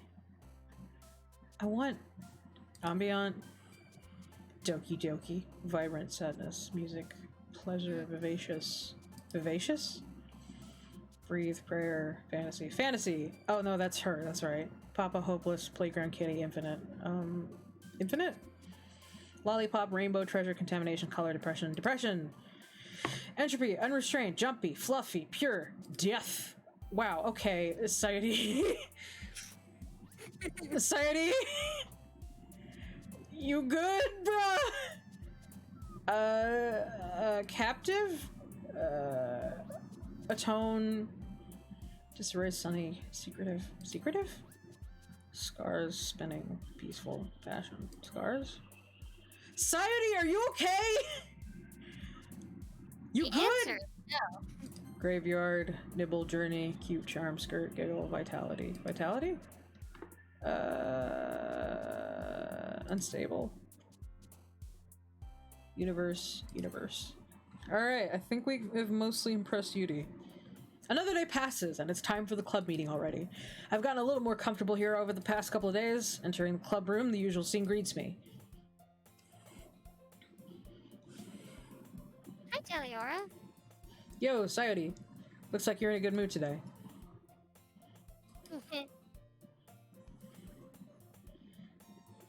I'm still not used to you being in the club, that's all.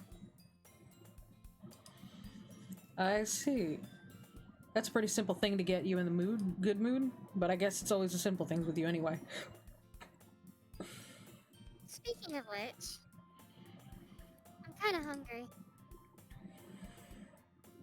Will you come with me to buy a snack? No thanks. Eh? That's not like you at all. You calling me a badass? I have my reasons. Why don't we take a look at your purse, Sayori? Eh? Why that, all of a sudden? Oh, no reason really. I just wanted to look at it. Sayori nervously retrieves her coin purse. She fumbles with the latch and gets it open. Then she turns it upside down and lets its contents spill onto the desk. Only 2 small coins fall out. I knew it. I can see right through you, Sayori. That's not fair. Hey, to be fair, if those 2 coins were 500 yen coins, that's 10 bucks. How did you even know? It's simple. If you had enough money in the first place, you would have bought a snack before coming to the club room. Oh, I thought she wanted more time to write her poem. So either you're not hungry and want an excuse to take a walk, or you plan to conveniently forget that you spent all your money so that I would lend you some. But there's one more thing. You're always hungry. And so that only leaves the one option. I give up. Don't make me feel guilty. Where are your parents? If you feel guilty, that means you deserve to feel guilty. Yuri suddenly giggles. Also, no intrusive thoughts are a thing, so you can go fuck yourself, main character. I didn't notice that she was listening in. Her face is in her book, as always. I wasn't listening or anything. It was just something in my book. Yuri. Tell Jelliora to let me borrow some money. Don't get me involved like that, Sayuri. Besides, you should only buy what you can responsibly afford. And frankly, after pulling a mischievous little stunt like that, your suffering is fair enough retribution. Did I just... I didn't read that. I got too absorbed into my book. I really like when you speak your mind, Yuri. It doesn't happen much, but it's a fun side of you. There's no way you could think that. You were right, though. I did something bad, and now I have to accept the revolution. Retribution. That. Still, coming from you, Sayuri, I guess there's a little devil inside all of us, isn't there? Don't let her fool you. Sayuri knows exactly what she's doing. After all, she told you guys she was bringing me to the club before she even told me. But... you wouldn't have come if it weren't for the cupcakes. So I had to trick Natsuki into making them. Come on, give me more credit than that, Sayuri. What? Out of nowhere, something smacks Sayuri in the face and tumbles onto the desk. Ow. What was... eh? A cookie. Sure enough, it's a giant cookie wrapped in plastic. Sayuri glances around. Is this a miracle? Is it because I paid my restitution?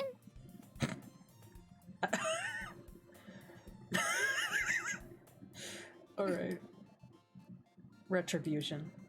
Actually, that one almost worked.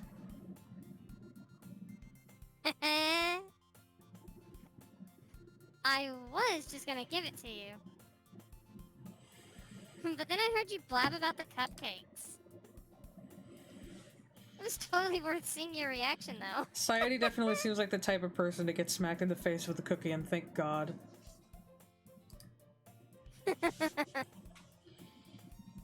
Natsuki. That's so nice of you. I'm so happy. Sayuri hugs the cookie. Jeez, just eat it. Sayuri rapidly tears open the wrapper and takes a big bite. So good. Sayuri suddenly claps her hand over her mouth. I bit my tongue. Retribution! Retribution!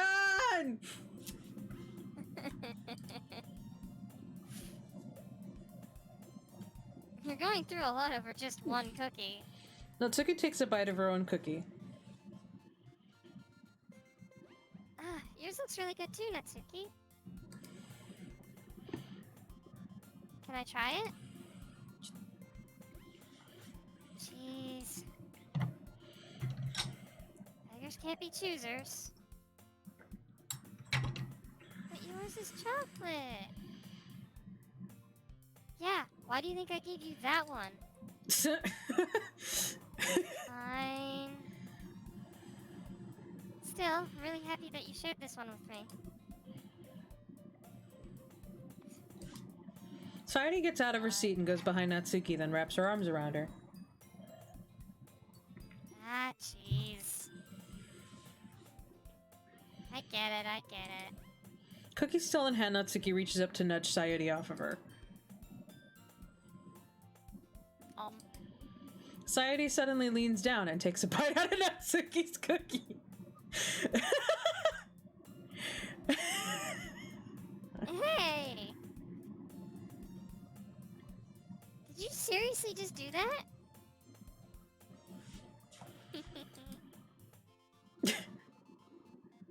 Mouth full, Sayori trots away to safety. Yuri and I laugh as well. Sometimes. Monica, can you tell Sayori? Eh? Natsuki glances around. Monica isn't in the club room. Ugh. Where's Monica anyway? Good question. Have any of you heard anything about her being late today? Not me. Yeah, I haven't either. That's a bit unusual. I hope she's okay. Of course she's okay. She's probably just had something to do today. She's pretty popular after all. Eh? You don't think she has a Boyfriend? I wouldn't be surprised. She's probably more desirable than all of us combined. That's true. Excuse me? Suddenly the door swings open. Sorry, I'm super sorry. There you are. I didn't mean to be late. I hope you guys weren't worried or anything. Eh?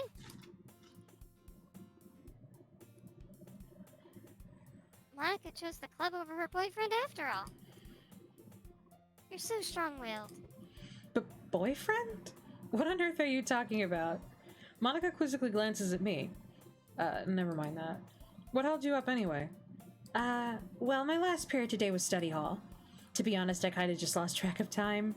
That makes no sense, though. You would have heard the bell ring at least. I must not have heard it since I was practicing piano. Piano? I wasn't aware you played music as well, Monica. I don't really. I kind of just started recently. I've always wanted to learn piano. That's so cool. You should play something for us, Monica. That's... Monica looks at me. Maybe once I get a little better, I will. Yay! That sounds cool.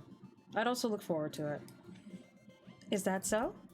In that case, I won't let you down, Jelliora. Monica smiles sweetly after fucking shoving everyone else off screen. I didn't mean any pressure or anything like that. Don't worry. I've been practicing a lot recently, and I'd really love the chance to share once I'm ready. I see. In that case, best of luck. Thanks. So I didn't miss anything, did I? Not really. I choose to leave out Sayori's mischievous escapade. I'm sure Natsuki will end up complaining to her anyway. It looks like everyone has already settled down. Sayori somehow already finished her entire cookie. Yuri is back to her book, and Natsuki disappeared into the closet. I'm really curious to talk to Yuri a little bit more, but at the same time I would feel bad for distracting her from reading. I catch a glimpse of the cover of her book. It looks like the same book that she lent me. More than that, she seems to be on the first few pages. Crap. I think she noticed me looking at her. She sneaks another glance at me and our eyes meet for a split second. But that only makes her hide her face deeper into her book. Sorry. I was just spacing out. I mutter this, sensing I made her uncomfortable. Oh. It's fine. If I was focused, then I probably wouldn't have noticed in the first place. But I'm just rereading a bit of this, so... That's the book that you gave me, right? Mm-hmm. I wanted to reread some of it. Not for any particular reason. Just curious how come you have 2 copies of the same book. Well, when I stopped at the bookstore yesterday, that's not what I meant. I mean, I just happened to buy 2 of them. I see. There's something fairly obvious here that Yudi isn't telling me, but I decided to let it go. I'll definitely start reading it soon. I'm glad to hear that. Once it starts to pick up, you might have a hard time putting it down. It's a very engaging and relatable story. Is that so? What's it about, anyway? Well, Yudi closes the book and scans her eyes over the back. The book is titled Portrait of Markov. There's an ominous-looking eye symbol on the front cover. Alright. I just wanted to make sure I didn't accidentally give anything away. Basically, it's about this girl in high school who moves in with her long-lost younger sister. But as soon as she does so, her life gets really strange. She gets targeted by these people who escape from a human experiment prison, and whilst her life is in danger, she needs to desperately choose who to trust. No matter what she does, she ends up destroying most of her relationships and her life starts to fall apart. That's kind of dark, isn't it? Yudi made it sound like it was going to be a nice story, so that dark turn came out of nowhere. Yudi gently giggles all of a sudden. Are you not a fan of that sort of thing, Jelliora? No, it's not that. I mean, I can definitely enjoy those kind of stories, so don't worry. I hope so. Yeah, I totally forgot that Yudi isn't into those things. She's so shy and reclusive on the outside, but her mind seems to be completely different. It's just those kind of stories. They challenge you to look at life from a strange new perspective. When horrible things happen, not just because someone wants to be evil, but because they have their own goals or their own philosophy that they believe in. Then suddenly, when you thought you related to the protagonist, they're made out to be the naive one for letting their one-sided morals interfere with the villain's plans. I'm rambling, aren't I? Not again. I'm sorry. Hey, don't apologize. I haven't lost interest or anything. Well, I guess it's alright then. But I feel like I should let you know that I have this problem. When I let things like books and writing fill my thoughts, I kind of forget to pay attention to other people. So I'm sorry if I ended up saying something strange. And please stop me if I start talking too much. I really don't think you need to worry. That just means you're passionate about reading. The least I can do is listen. It's a literature club after all. That's true. In fact, I might as well get started reading it, right? You don't have to. What are you saying? Just a moment ago, you said you were looking forward to it. Let me just get that book. I quickly retrieved the book that I had put in my bag. Alright, it's fine if I sit here, right? I slip into the seat next to Yudi's. Yeah. Are you sure? You seem a little apprehensive. I'm sorry. It's not that I don't want you to, it's just something I'm not very used to. That is, reading in company with someone. I see. Well, just tell me if I end up distracting you or anything. Alright. I open the book and start the prologue. I soon understand what Yudi means about reading in company. It's as if I can feel her presence over my shoulder as I read.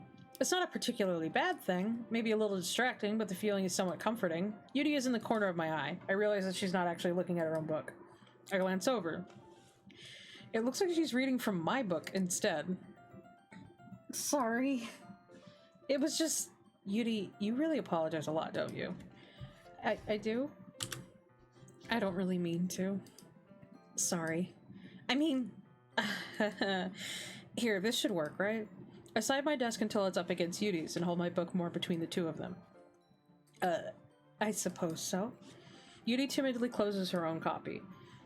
Once we lean in a little bit, our shoulders are almost touching. It feels like my left arm is in the way, so instead I use my right hand to hold the book open. I guess that makes it kind of difficult to turn the page. Here.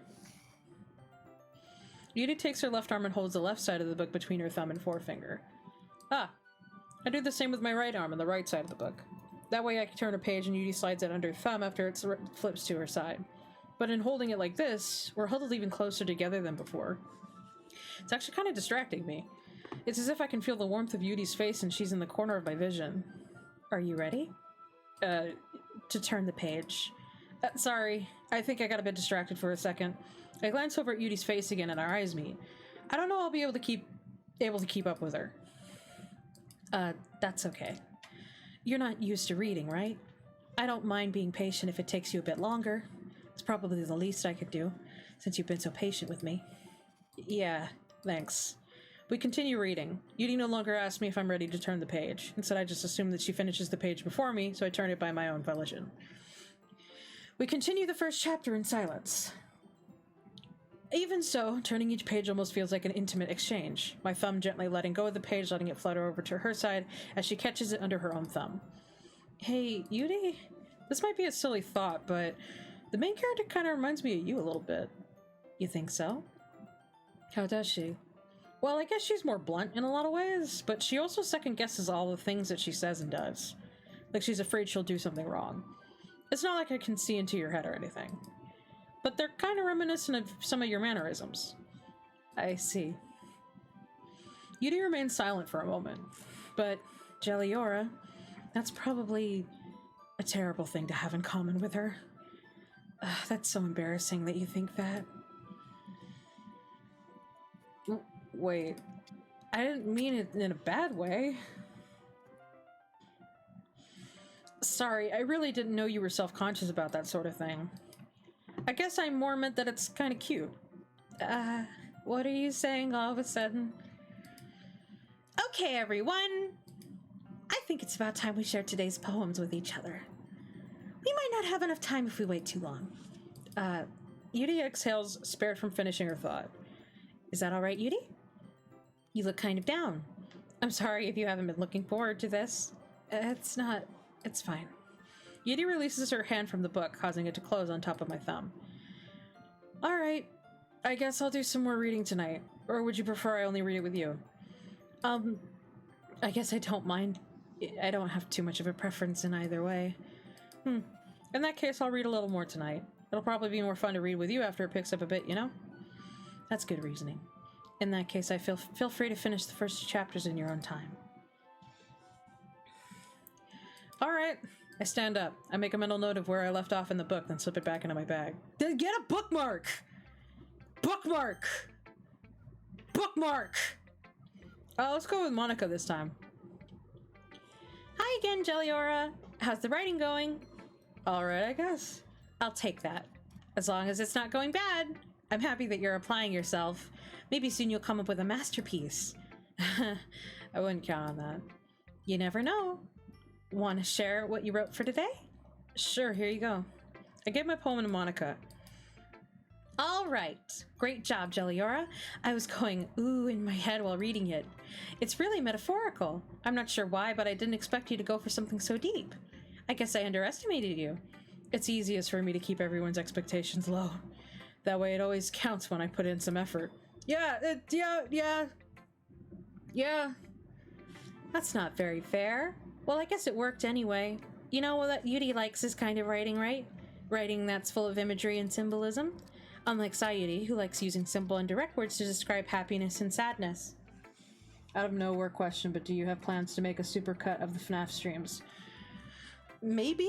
I don't know. I want to make, when I finish a series, I want to make, montages of the funniest moments, like with the Fire Emblem streams, but that is a lot of footage. Unlike Sayuri, who likes using simple and direct words to describe happiness and sadness, Yuri likes it when readers are left to derive their own meaning out of it. It's very challenging to write like that effectively, both allowing people to get something out of it just by feel, or letting them deeply analyze all of the nuances. It can take years of practice, which I'm assuming Yuri has at this point. I never really asked, though. I'm sure I'm nowhere near her level yet. Don't worry so much about that. You do your own thing. Just keep exploring and learn by trying new things. But anyway, you want to read my poem now? I like the way this one turned out, so I hope you do too. Alright, let's take a look. Save me. The colors, they won't stop. Bright, beautiful colors, flashing, expanding, piercing, red, green, blue. An endless cacophony of meaningless noise. The noise, it won't stop. Violent, grating waveforms, squeaking, screeching, piercing. Sine, cosine, tangent, like playing a chalkboard on a turntable, like playing a vinyl on a pizza crust. An endless poem of meaninglessness. Load me.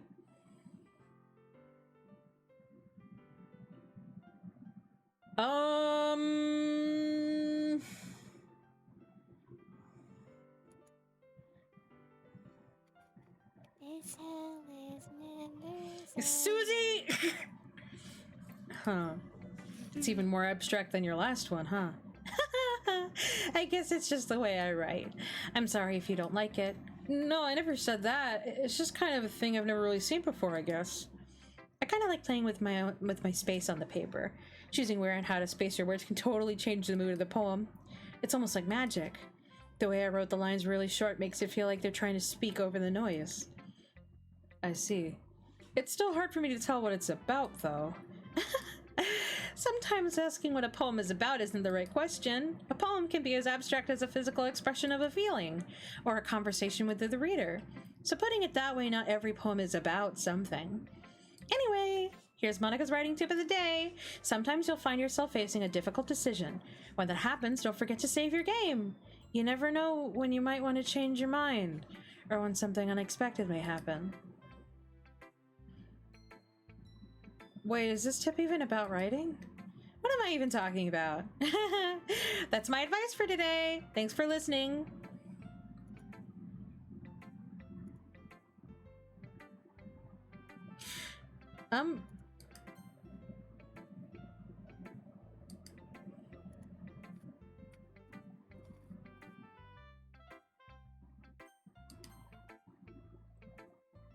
Cool.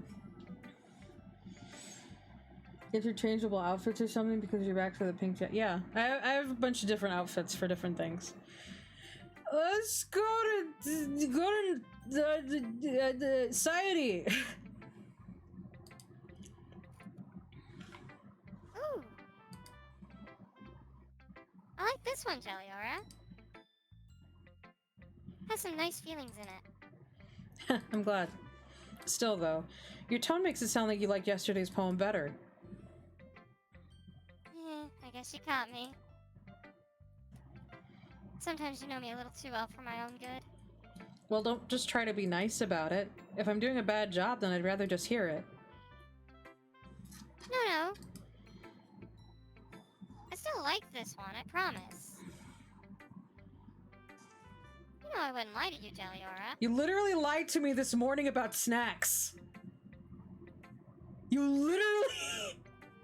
literally fucking lied to me this morning so you could get money for snacks. Never ever. Yeah, I guess so. What made yesterday's poem so great compared to this one, then?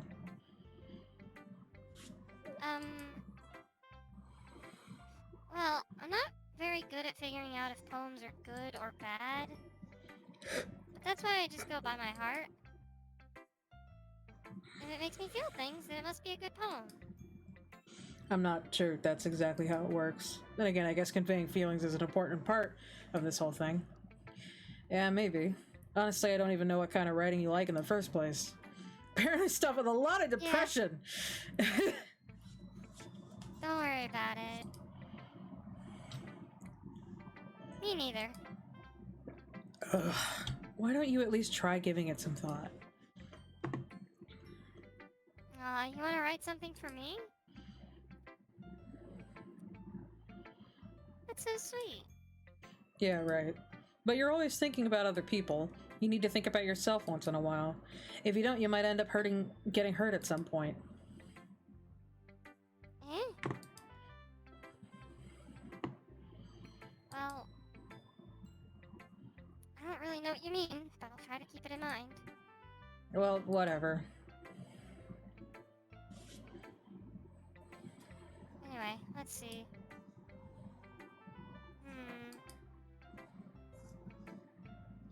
I guess I like happy poems? I don't believe you.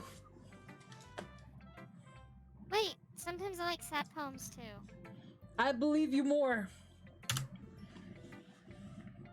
Sometimes a little bit of both? There's a word for that, right?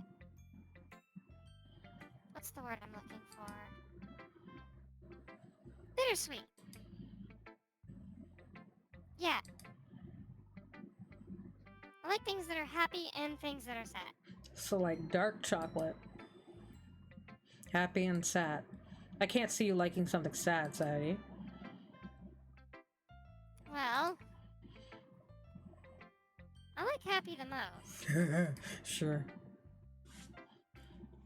But sometimes when you have a little rain cloud in your head,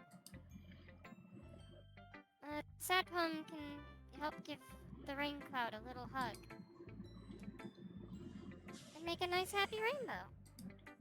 Society, that's unexpectedly poetic. Eh? It is? Maybe I'm getting better at expressing my feelings after all. Thanks, Jelliora.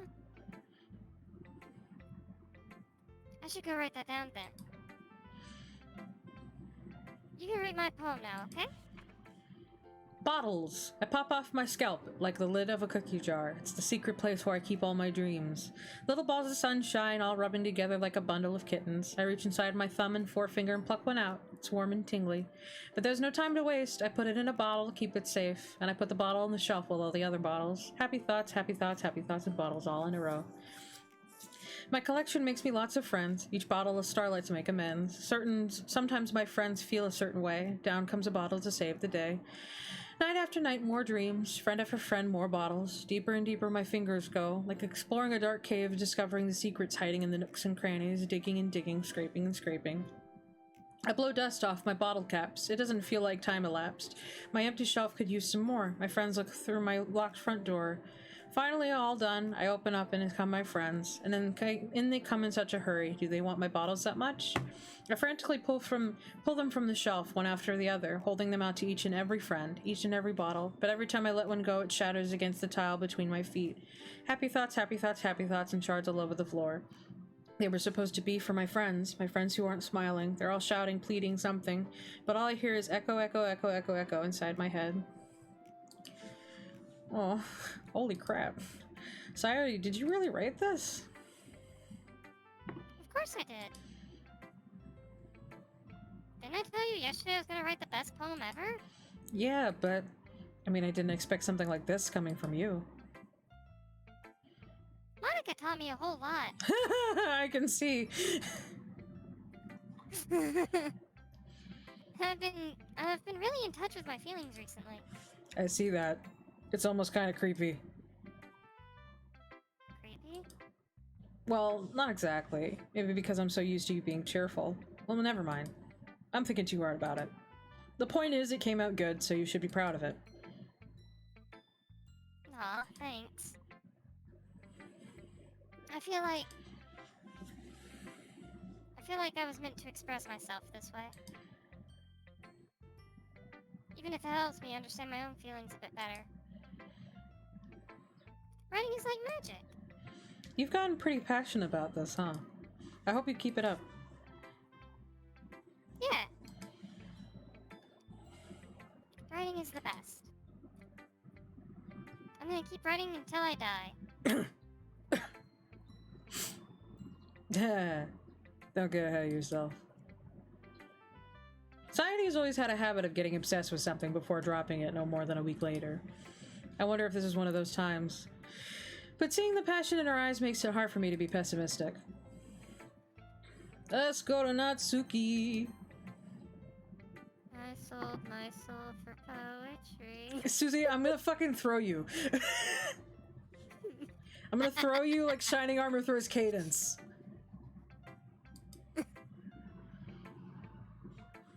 I liked your last one better.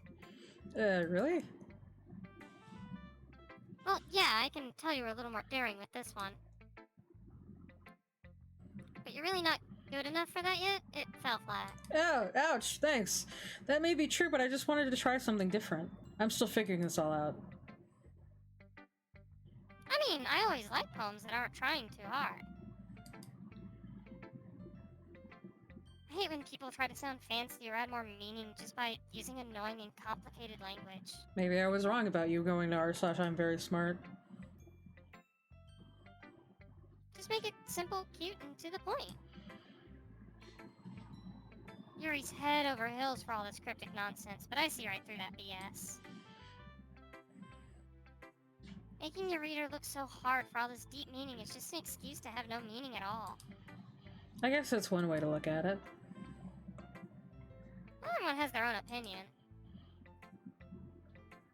But my opinion is the best opinion. I'm sure you figured that out already. I'm gonna fucking ram your head into one of those desks. Anyway, here's my poem. Maybe you'll learn something. Amy likes spiders. You know what I heard about Amy? Amy likes spiders. Icky, wriggly, hairy, ugly spiders. That's why I'm not friends with her. Amy has a cute singing voice. I heard her singing my favorite love song. Every time she sang the chorus, my heart would pound to the rhythm of the words. But she likes spiders. That's why I'm not friends with her. One time I hurt my leg really bad. Amy helped me up and took me to the nurse. I tried not to let her touch me. She likes spiders, so her hands are probably gross. That's why I'm not friends with her. Amy has a lot of friends. I always see her talking to people. She probably talks about spiders. What if her friends start to like spiders too? That's why I'm not friends with her. It doesn't matter if she has other hobbies. It doesn't matter if she keeps it private. It doesn't matter if it doesn't hurt anyone. It's gross. She's gross. The world is better off without spider lovers. And I'm going to tell everyone. Ah, Twitter. I was about to say. I was literally about to say. Like. I see the inspiration here comes from Twitter. Fucking, you could probably put this within the word limit. This is like a thread. Each paragraph is one tweet.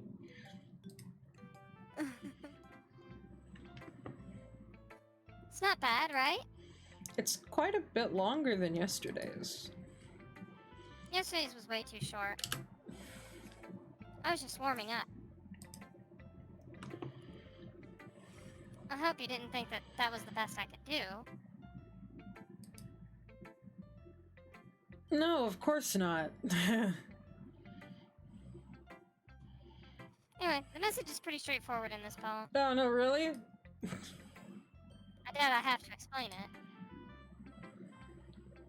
Sometimes you can explain complicated issues with much simpler analogies. What's the complicated issue? You don't like her because she likes spiders. That's it. What's complicated? And it helps people realize how stupid they're being. Like,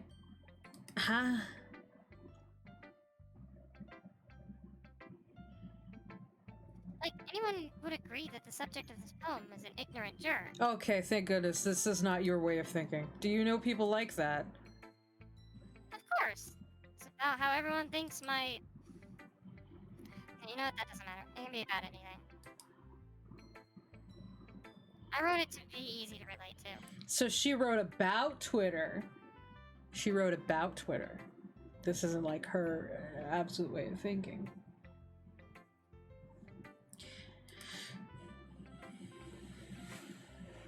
Everyone has some kind of weird hobby or a guilty pleasure. It doesn't have to be a guilty pleasure if you don't feel guilty about it. It's true. Something that if you're afraid that people find out, they make fun of you or think less of you. But that just makes people stupid. Who cares what someone likes as long as they're not hurting anyone and it makes them happy? Twitter. I think people really need to learn to respect others for liking weird things. Well, you're definitely right. At least I can relate to that. And I'm sure a lot of people can too. It's what I do best, after all. I don't like writing unless there's a good message to take away from it. Like, conveying emotions is important, but I want to make people think, not just feel. Remember that. I'm gonna write a good one for tomorrow too, so look forward to it. Alright, Yudi. Let's see what you've written for today. Yudi stares at the poem with a surprised expression on her face. Do you like it? Jelliora, how did you pick up on this so quickly? Just yesterday I was telling you the kind of techniques worth practicing. Maybe that's why you did a good job explaining? I really wanted to try giving it more imagery. Yudi visibly swallows. Even her hands appear sweaty. I'm not used to this. Used to what? I don't know. It's fine, take your time. Yudi breathes and collects her thoughts. I know that Yudi likes to think before she speaks, so I offer that patience to her. Yeah, just being appreciated like this, I guess. It probably sounds really stupid, but seeing someone motivated by my writing just makes me really happy. Are you saying you've never shared your writing before? Yudi nods. Really? I don't believe it. I really only write for myself. And besides, people would laugh at me. Do you really think that? Again, Yudi nods. Huh. Even your close friends? Well, the whole incident with Natsuki did just happen yesterday. Yuri didn't respond to that. I wonder why. Anyway, do you want to share the poem you wrote today? Yeah, I do. If it's with you. The raccoon! It happened in the dead of night while I was slicing bread for a guilty snack. My attention was caught by the scuttering of a raccoon outside my window. That was, I believe, the first time I noticed my strange tendencies as an unordinary human. I gave the raccoon a piece of bread, my subconscious well aware of the consequences, well aware that a raccoon that is fed will always come back for more. The enticing beauty of my cutting knife was the symptom. The bread, my hungry curiosity, the raccoon, an urge. The moon increments its phase and reflects that much more light off of my cutting knife, the very same light that glistens in the eyes of my raccoon friend. I slice the bread fresh and soft, the raccoon becomes excited. Or perhaps I'm merely projecting my emotions onto the newly satisfied animal. The raccoon is taken to following me. You could say that we've gotten used to each other. The raccoon becomes hungry more and more frequently, so my bread is always handy. Every time I brandish my cutting knife, the raccoon shows me its excitement. A rush of blood, classic Pavlovian conditioning. I slice the bread, and I feed myself again. I was a little more daring with this one than yesterday's. I can see that. It's a lot more metaphorical. I don't know if it's my fault, but I can't begin to imagine what this poem is about. That's right. It's a bit closer to my preferred writing style. Using the poem as a canvas to express vivid imagery and conveying emotions through them. Yeah, if I take it at face value, then I can't even figure out what it's supposed to mean. Well, I think it's something that different people can relate to in their own way. I wanted to express the way it feels for me to indulge in my more unusual hobbies. It's those sort of things I'm usually forced to keep to myself. So I sometimes enjoy writing about them. That's funny. Didn't Natsuki also write something about that? About someone being ridiculed for a strange interest? She did. Yeah, she was talking about how it doesn't matter what you're into as long as you're not hurting anybody. She's right. I mean, does she really feel that way? Yeah. Sounds like you two have that in common. That's interesting. To me, she seemed like the kind of person who would make fun of my hobbies. But I suppose it's my fault for judging, isn't it? Please don't tell her I said that. Don't worry, I have no reason to. Okay. Well, thank you for sharing it with me. After all, if I hadn't learned to embrace my own weirdness, I would probably hate myself. I might be ranting a little bit now. But I'm glad that you're a good listener. Okay, everyone, we're all done reading each other's poems, right? I have something extra planned today, so if everyone could come sit at the front of the room. Is it about the festival? Well, sort of. Do we really have to do something for the festival? It's not like we can put together anything good in just a few days. Why did you wait this long? We'll end up just embarrassing ourselves instead of getting any new members. That's a concern of mine as well. I don't really do well with last-minute preparations. Don't worry so much. We're going to keep it simple, okay? We won't need much more than a few decorations. Sayuri has been working on posters, and I've designed some pamphlets we can give out during the event. Okay, that's great and all.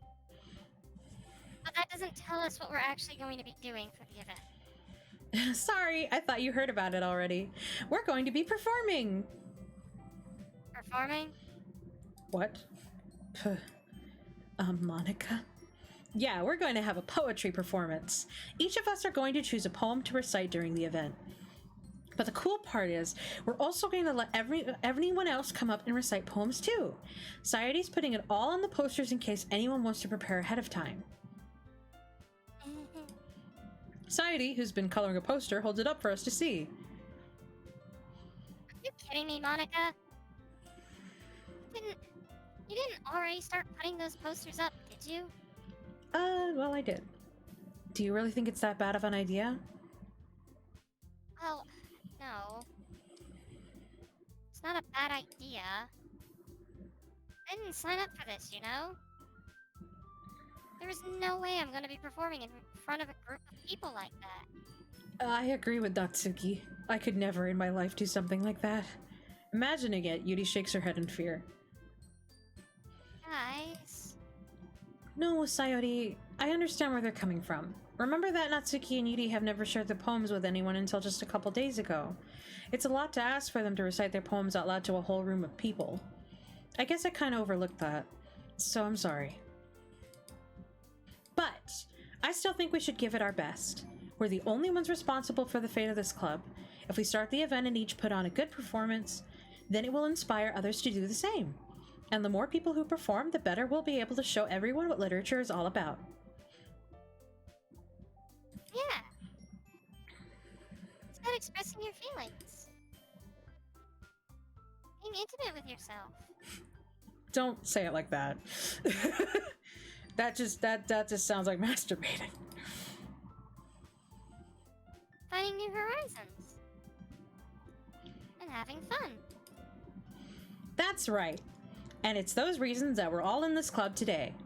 Don't you want to share that with others to inspire them to find the same feelings that brought you here in the first place? I know you do. I know we all do. And if all it takes is standing in front of the room for 2 minutes and reciting a poem, then I know you can do it.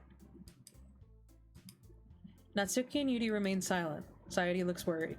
I guess that leaves me no choice. I agree. I don't think it's too much to ask. I think that Sayori and Monica have been trying really hard to get new members. The least we can do is help them out a little bit. Well, maybe, but... It looks like Natsuki doesn't have any arguments left. Okay, fine. I guess I'll just have to get it over with. Alright. Phew! Thanks, Natsuki. What about you, Yuri? Yuri dejectedly glances around at everyone else's expectant faces. I guess I don't really have a choice. That's everyone. You're the best, Yuri. This club is seriously going to be the death of me. Oh gosh. You'll be fine, Yuri. But anyway, let's move on to the main event. I want each of you to choose a poem of yours. We're going to practice reciting them in front of each other. No way. Monica, this is too sudden.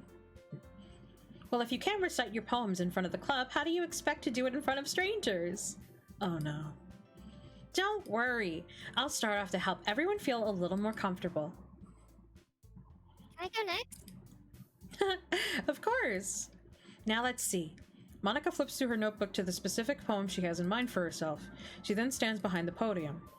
The title of this poem is The Way They Fly.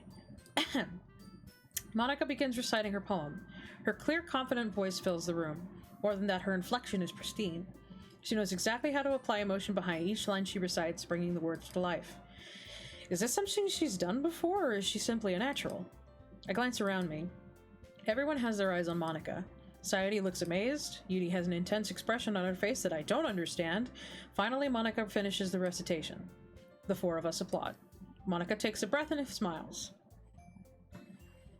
That was so good, Monica. Thank you very much. I was just hoping to set a good example. Are you ready to go next, Sayori? I'll go next. Yuri's fired up all of a sudden. Yuri clutches a sheet of paper between her hands and stands up. Keeping her head down, she walks quickly over to the podium. This poem is called... Yuri anxiously glances at each of us. You can do it, Yuri. It's called After Image of a Crimson Eye. Yuri's voice shakes as she starts reading the poem. Just a moment ago, she practically refused to do this. Why is she suddenly putting in so much effort?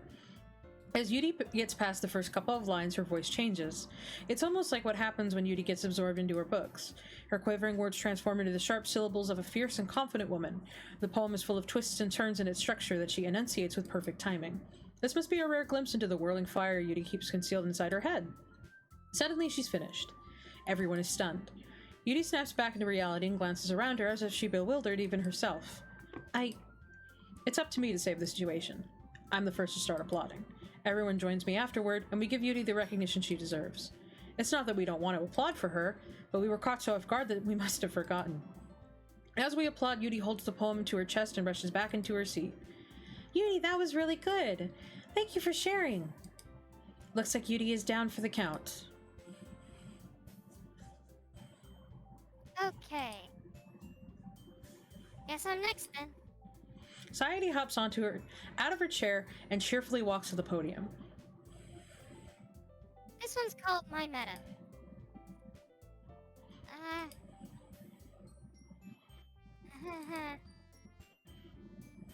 Sorry, I giggled. Sayadi? It's a lot harder than I thought. How did you guys do it so easily? Try not to think of it like you're reciting to other people. Imagine you're reciting it to yourself, like in front of a mirror in your own head. It's your poem, so it'll come out the best that way. I see. Okay then. Sayadi begins her poem. Somehow it feels like her soft voice was made as a perfect match. The poem isn't aimlessly cheery like Sayadi is. It's serene and bittersweet. If I were to read this on paper, I probably wouldn't think much of it, but hearing it come from Sayadi's voice almost gives it a whole new meaning. Maybe this is what Sayadi meant when she said she likes my poems. It's like I get to reach more deeply into someone I thought I knew through and through. Sayadi finishes and we applaud. I did it. Good job, Sayadi. You and Jelliora liked it. I guess that's a good sign. What does that even mean? It came out nicely, Sayadi. The atmosphere of the poem fits you really nicely, but it might be that other poems wouldn't work as well with that kind of delivery. I don't really understand. In other words, I've seen poems of yours where that sort of gentle delivery wouldn't have worked as well. They might need a little more force behind them depending on what you're reading. Oh, I know what you mean. That's, well, I've been practicing that kind of thing. Just embarrassing to do it in front of everyone. The next time I'm going to make you pick a poem that challenges you a little more. We don't have much time before the festival, you know? Okay.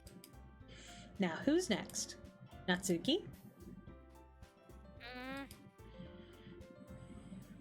Don't maybe go before Jelliora. It's not like I can compare with you guys anyway. Might as well let Jelliora lower everyone's standards a little more before I had. Alright, bitch! Natsuki. It's fine, it's fine. I might as well get it over with.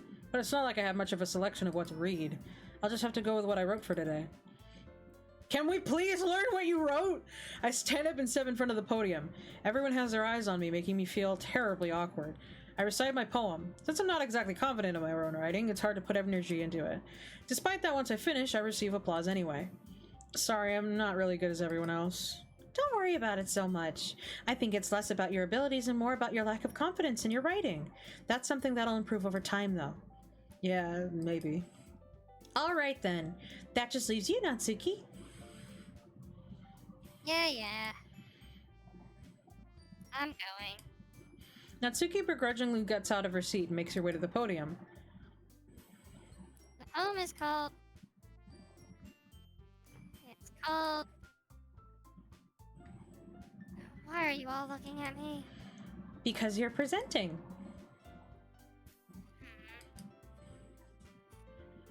Anyway, the poem is called Jump. Natsuki takes a breath. Once she starts reciting the poem, her sour attitude disappears a little. While she's still a little unenthused, her poem has a rhythm and rhyme to it. It's Natsuki's trademark style, and it works surprisingly well when it's spoken out loud. The words feel like they bounce up and down, as if giving life to the poem. Natsuki finishes and everyone applauds. She huffs back to her seat. That wasn't so bad, was it? Easy for you to say. You better not make me do that again. Ah, well, do you at least feel prepared enough to recite a poem in front of other people? I mean, doing it in front of other people will be way easier. I can put on whatever face I want for other people. When it's just my friends.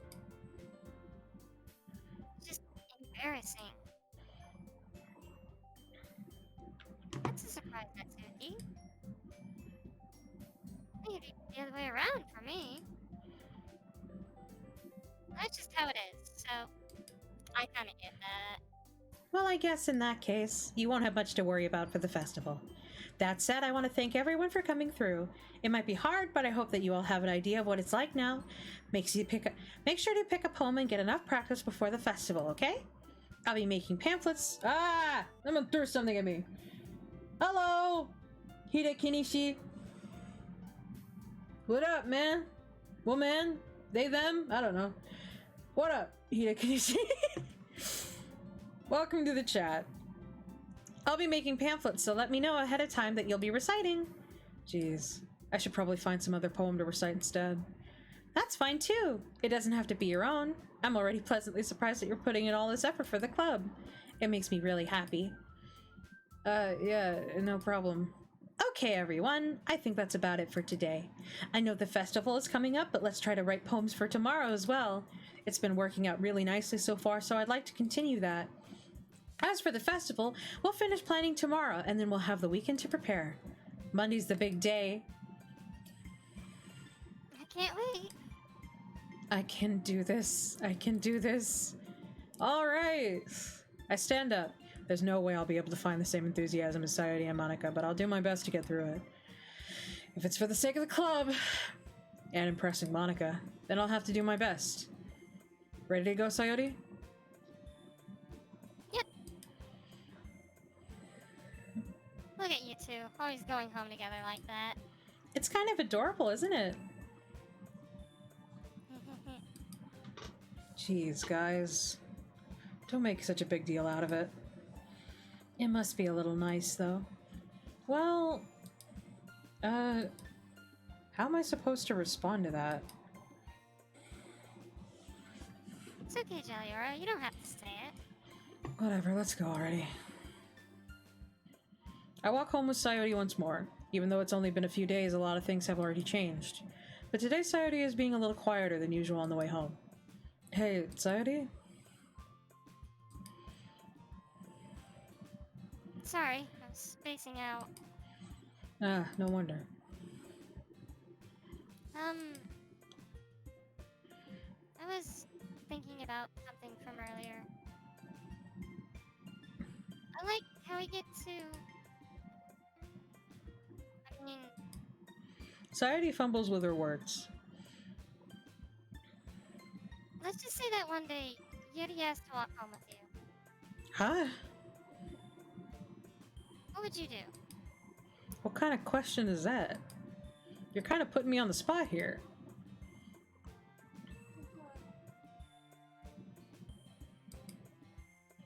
I would walk home with Yuri, I would still walk home with Sayori. Well, is that why she was telling me to save? Huh. This hell is meant. Susie, I'm gonna fucking throw you out a window. I will punt you, woman. Doki Doki.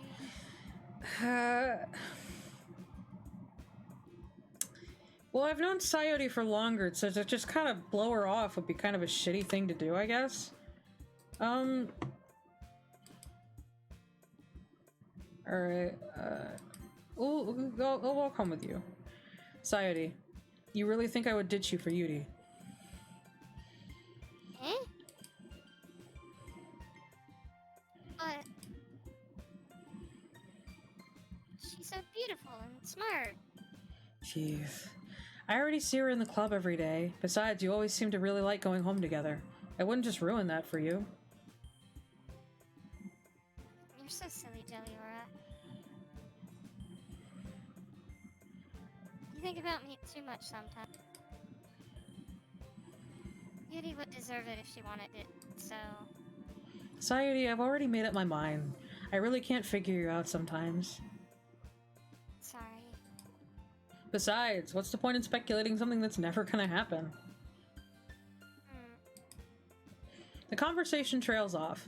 It's kind of a weird thing for Sayori to care so much about, but I want to respect her and keep her happy too. Then again, the festival is only a few days away. Who knows what will happen in that time? Who knows? Oh no.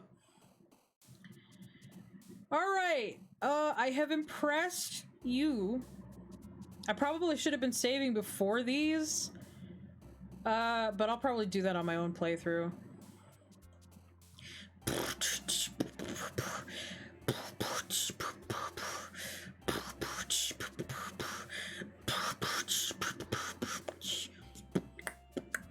Hey, Susie, choose. How about you choose this time?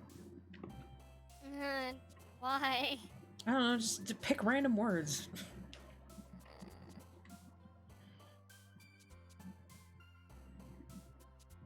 Don't put me on the spot like this. Oh. Do you not want to? Not particularly. I'm too tired. Fine. Misfortune. Nightgown. Wonderful.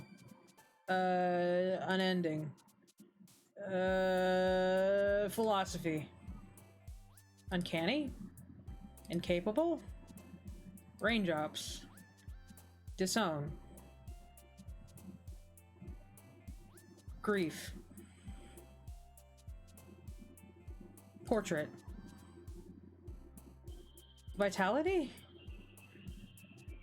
Empty. Agonizing.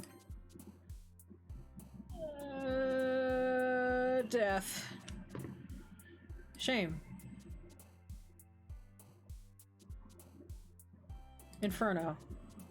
Frightening. Extraordinary. Entropy.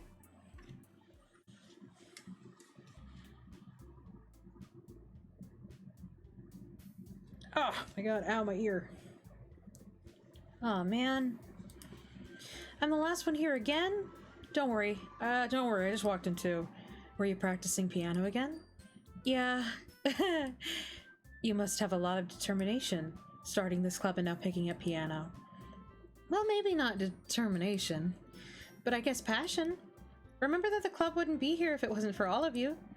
And I'm super happy that you're all willing to help out for the festival too. Can't wait for the festival. It's gonna be great. Weren't you complaining about it just yesterday, Natsuki? Well, yeah. I'm not talking about our part of the festival. Okay. But that's a whole day of school we get to go play and eat all kinds of delicious food. You sound a bit like Society all of a sudden. Monica, do they usually have fried squid? Squid? That's a pretty specific thing to look forward to. Oh, come on. Are you saying you don't like squid? You, of all people? That's a weird specifier. I didn't say I don't like it. Besides, what do you mean by you of all people? Because. It's right in your name. Monica. Yeah. Those of you that don't know Ika, Ika is the name of that thing. Okay. It's an ingredient for sushi, which is a type of squid. Understood. That's not how you say my name at all. Also, that joke makes no sense in translation. Yeah. Never mind. Let's focus on our own event for now, okay? Fine. Your actions aren't as fun as Yuri's or Sayori's anyway. Excuse me. Where is Sayori anyway? Oh, there you are. Sayori is sitting at a desk in the corner of the room looking down at nothing. I walk over to her. Hey, Sayori. I wave my hand in front of her face. Eh? You're spacing out again. Ah. Sorry. Dreadlocked Cypher made Simon happy with $3. You Cannot look stay, so but hope this sad helps. and lonely. Thanks, Dreaded Cypher. Don't mind me. You can go talk to everyone else. Huh. Is everything alright? Of course. Why wouldn't it be? It just feels like you're a little off. Sorry for assuming things. Jeez, you worry worry too much about me. Mm-mm. I'm fine, see? Sayuri shows me a big smile. Let me distract you from having fun with everyone. I'm watching you. I'm watching you. So sad and lonely. Well, alright, if you say so! I worriedly glance at Sayuri before turning back toward everyone else, but the conversation is already dispersed with everyone back at their usual activities. Maybe I should ask Monica if she's noticed anything about Sayuri recently. Since they've been preparing for the festival, they must be spending a lot of time together. I timidly approach Monica, who's shuffling through some papers at her desk. Jelliora, what's up? Hey, this might sound a little strange, but have you noticed anything up with Sayuri recently? Anything up with her? My eye is itchy. In what way do you mean? Maybe I'm reading into it a little too much, but she seems a bit downcast today. Oh, you think so? I can't say I've noticed anything about her. Monica peers across the room at Sayuri, who is idly dragging a rubber eraser up and down her desk. Maybe there's something on her mind. But I'm surprised I'm not the one asking you, Jelliora. You certainly know her a lot better than I do. Yeah, but she's never really like this. She's always talked to me about things that bother her. But this time when I asked her, she was really dismissive. Sorry, I know it's not your problem. I just wanted to ask if you knew anything, so I'll drop it now. No. It's important to me too. I mean, I'm also friends with her, and I also care about the well-being of my club members, you know? Maybe I'll try talking to her myself. Are you sure about that? She seemed like she wanted to be left alone. Are you sure? Maybe she just has a hard time bringing it up with the person of interest. Person of interest? What do you mean by that? I'm saying that maybe the thing on her mind is you, Jelliora. Me? How on earth would you come to that conclusion? Well, I probably shouldn't say too much, but Sayuri talks about you more than anything else, you know? She's been so much happier ever since you joined the club. It's like an extra light was turned on inside of her. What? No way. Sayuri is always like that. She's always been full of sunshine. It's not any different now than it always has been. You're so funny, Jelliora. Have you thought that maybe you've always seen her as so cheerful? Because it's just how she is when she's around you? I said too much. I'm sorry, what do I do now? What do I know anyway? I didn't mean to jump to conclusions, so you should just forget about what I said. I'll try to talk to her, so try not to think about it for now. Alright. Monica smiles meaningfully. I know she said to forget about it, but I already know that I won't be able to get her words out of my head. Monica stands up from her desk and walks across the room to where Sayuri is sitting. I watch her kneel down next to Sayuri and gently talk to her. But she's keeping her voice so quiet that I can't hear her from here. I sigh and sit myself down. I know Sayuri told me not to worry about her and to have fun with everyone else, but that's impossible to do when she's behaving like this. Exactly how much do I care about her that I'm letting this weigh on me down so much? Now it feels like I'm the one behaving out of the ordinary. But there's nothing I can do besides wait for Monica. Why does it feel like I'm being watched? I glance around the room. Suddenly I notice Yuri peering at me from over her book. But she looks away just as quickly with a flustered look on her face. I realize that she won't get anywhere like this. I've never really seen Yuri approach anyone or start a conversation on her own accord. So I have no choice but to approach her for myself. But now it's literally easier for me to do that. I stand up from my desk and sit in one next to her own. I didn't mean to bother you or anything. Relax, you didn't even do anything. But I could tell that you wanted to be alone with your thoughts. Alone with my thoughts? How were you even able to tell that I was thinking like that? Well, it's something that I do a lot, so it wasn't hard for me to spot based on your posture and expression. Not that I was staring or anything. I didn't do anything creepy like that. In any case, I guess you were right. I'm sorry if I caused you any concern. Don't apologize. Your troubles are only the concern of those who willingly share in that concern. Of course, there are certainly those who find the most comfort in keeping to themselves. But if you would prefer to share what's on your mind, then I would be glad to listen. That's really not that big of a deal. I was just feeling a bit uneasy about Sayuri. Sayuri? Yeah, she seems a little off today, but when I asked her about it, she didn't want to admit it to me. So I can't help but wonder if something happened to her. Oh, that's quite romantic. Sorry. I didn't mean to say something stupid.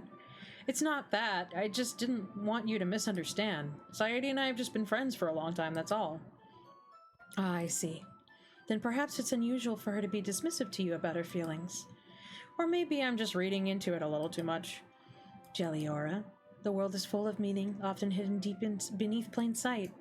And there are many untold mysteries behind every person, no matter how well you may know them. Ah. So you think there might be something behind it after all? I think that Sayori is a very complex person. Her mannerisms on the outside don't always match what may be going on inside her head. Thank you for the 100 bits, Big Mac. Do you guys think an animated adaptation of this game would work? Sure, I guess. I would take a stab in the dark and say no. Speaking of Sayori, didn't you voice her in Fuchsia Butter's video? Yeah, I did. I did voice Sayori in Fuchsia Butter's video. Her mannerisms on the outside don't always match what may be going on inside of her head, and she may not always know what she wants. I noticed her strange behavior today, too. And I also feel some concern for her, but in your case, it looks like she was fully occupying your thoughts, wasn't she? Well, I guess that was the case. Sayori, she really means a lot to you, doesn't she? I guess. But you don't need to put it that way. We're just good friends, that's all. Yuri suddenly looks deeply into my eyes. Her expression is gentle and curious, as if she was searching for something. Embarrassed, I avert my gaze. Sometimes a person's mysteries are untold even to themselves. And you, as someone honest and caring, may uncover feelings you weren't aware were in you. That is, I think that she would be a very fortunate person to have you feel that way about her. Yuri, you're giving me too much credit. I'm a pretty simple guy.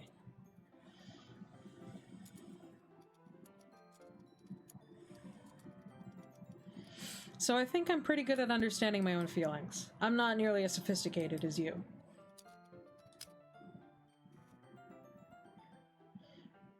Ah, that's not a compliment, is it? It is what it is. Anyway, as long as we're here, why don't we do some reading? Well, as long as you're okay with it. Yeah, I should be taking my mind off this whole thing anyway. Why don't we go ahead and get started? Yeah, let's. Actually, I have a request. Do you mind if I make some tea first? Not at all. Thanks very much. If there's one thing that can make my reading time here any better, it's a nice cup of tea. Not to mention for yourself as well. Yuri stands up and makes her way to the closet. I follow and watch as she retrieves a small water pitcher from the shelf, the kind with a filter inside. Can you hold this for a second? Sure. Yuri hands me the water pitcher and also fetches an electric kettle.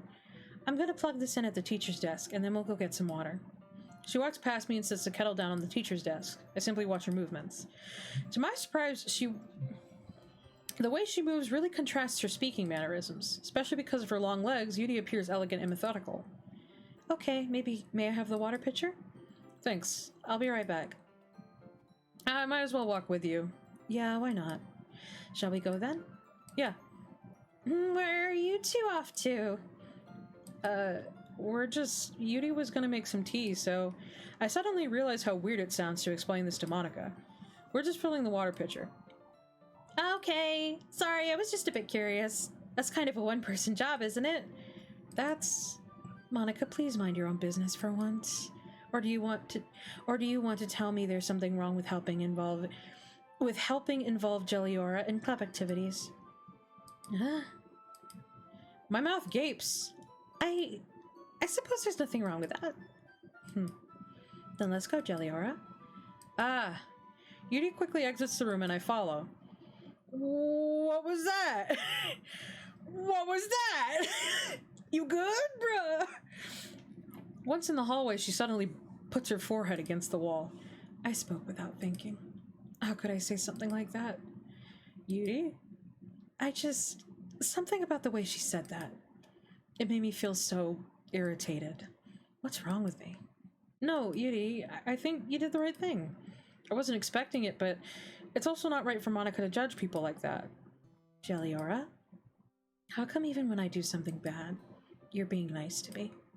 Because nothing that you do is as bad as you make it seem in your head. Nobody's perfect. We have emotions and can't always hide them anyway.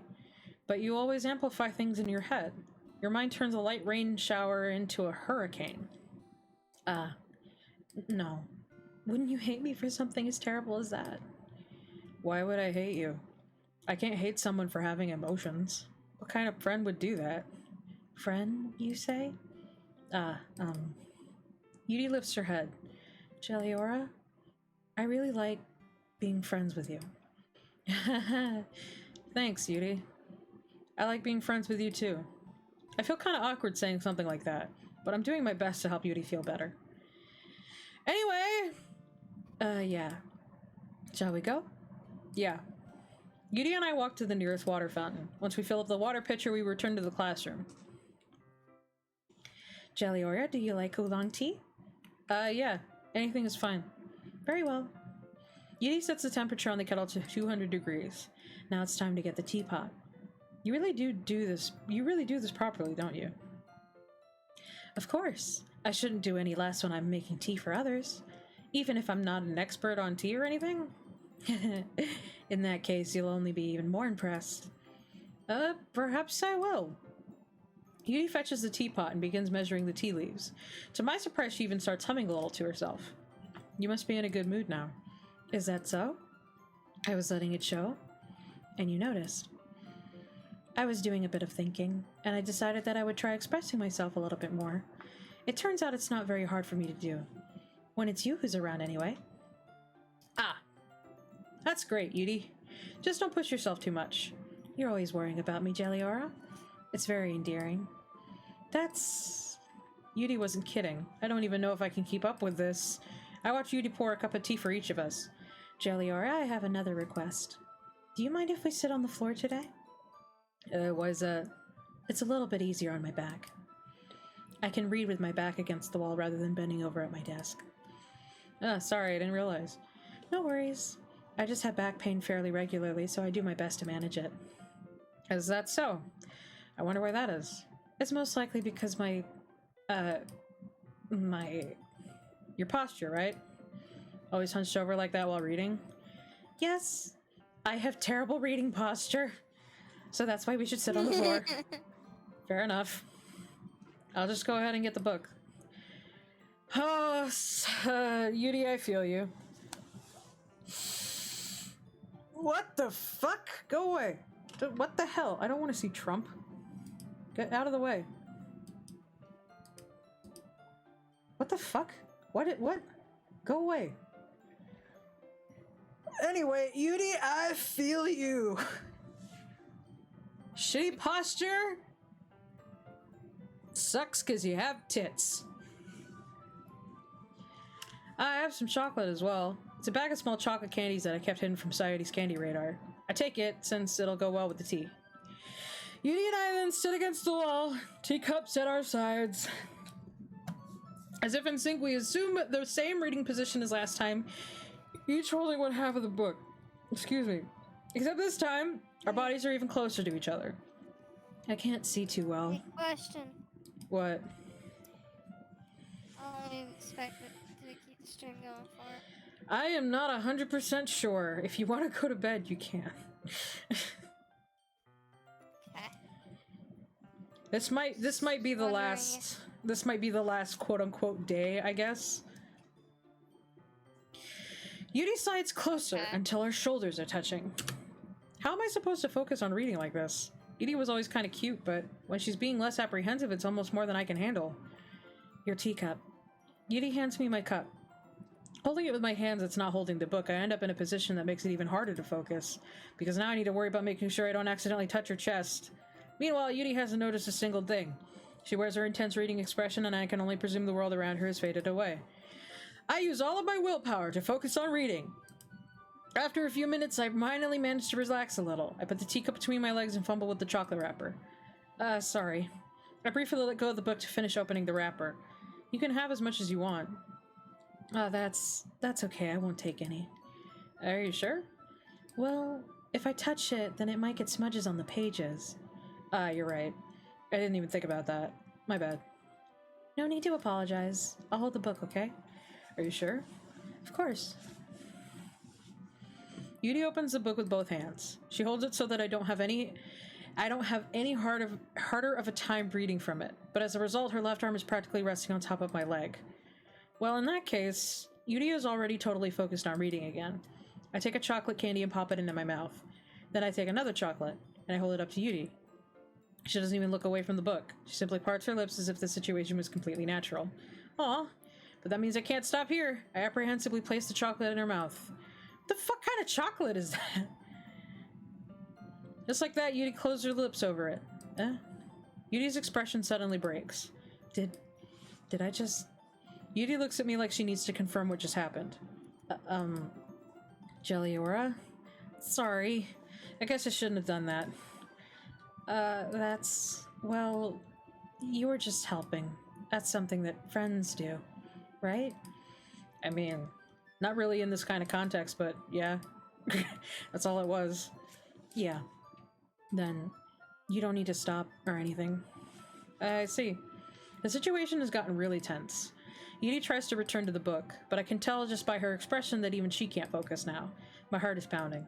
I nervously take another chocolate between my fingers, but this time Yuri's eyes meet mine. How did it even come to this? Because you were being a fucking idiot! Yuri doesn't avert her gaze. I notice her chest rising and falling to the rhythm of her breaths.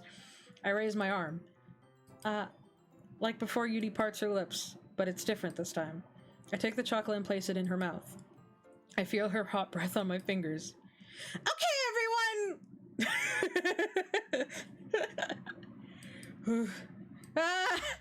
Yuri jolts back. It's time to share poems! Jelliora, you can help Yuri put away the tea stuff, right? Yeah, of course. Okay, thanks. The spell is abruptly broken. I'll take care of the cups. Yeah. Yuri picks up the teacups from the floor. I pick up the bag of chocolates. In the end, we hastily clean up without so much as a word between us. I get the feeling this is something neither of us will have the courage to bring up. Well then! I want to go check on Sayori. I want to make sure she's okay.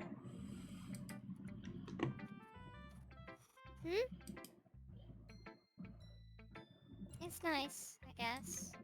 Come on, I can already tell you don't like it. Well, you don't need to worry about what I think. After all, you wrote this for someone else, didn't you?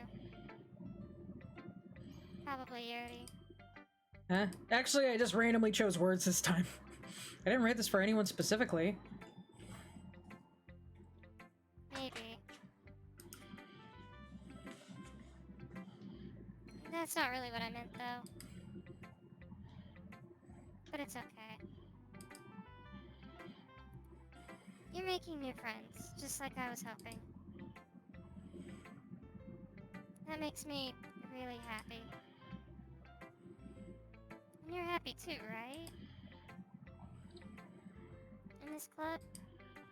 Well, of course I am. Good. That's all that matters to me. Thank you, Jelliora. Sayori? Is there something wrong? Huh? No, nothing. Just a little tired today. Alright. Just tell me if you need anything. I will. I have chocolate. Don't worry about me, okay? You can go play with everyone else now. You're not gonna give me if you insist. Yay. I'm gonna go home a little bit early today. Sayori? Tell Monica I wasn't feeling well, okay? I'll see you tomorrow. Before I can say anything else, Sayori cheerfully walks out of the classroom, humming to herself. I didn't even get a poem. Alright. Yuri. Jelliora? Your writing has only improved in these last few days. Every poem you've shown me has been nothing short of spectacular. I can really feel the emotions. I'm a little envious even. I don't think it ever came to me this naturally. Yuri, that's the wrong way to put it. This never did come to me naturally, but I've been able to improve so much thanks to you. You're really the example I was chasing after. Is that so? Yuri gently smiles to herself. This feeling. I'm so glad I got the chance to share my writing. I never thought I would feel like this. I remember you mentioning that yesterday. I can't believe that you're so good at something and you've never even shared it with anyone. It's kind of a shame. Maybe, but it's not like I really had a choice. What do you mean? Well, Yuri smiles sadly. Jelliora, during lunchtime I eat by myself. Did you know that? It's a great time to find a quiet spot and do some reading. In fact, I always have some books with me. You could say I really enjoy reading. Well, that's one way to put it, anyway. But books are so full of amazing and inspiring people. People you want to fall in love with. Or people you just know would make a really good friend. Cheerful people who always put a smile on your face. Or deep thinkers and problem solvers who discover the mysteries of life. So when you look at it that way, I'm surrounded by friends every day. You know? And those friends don't laugh at me. They don't tease me for spacing out all the time. They don't make fun of my body type. And they don't hate me for acting like a know-it-all. People say that about you? I'm not a know-it-all, Jelliora. It's the opposite. I don't know anything. I don't know how to talk to people. I don't know how to make people see me as normal. I don't even know how to make myself happy. I have all these feelings, and all I can do is with them is read and write. But it wasn't until now that I started sharing it with you that I really understood what was missing all this time.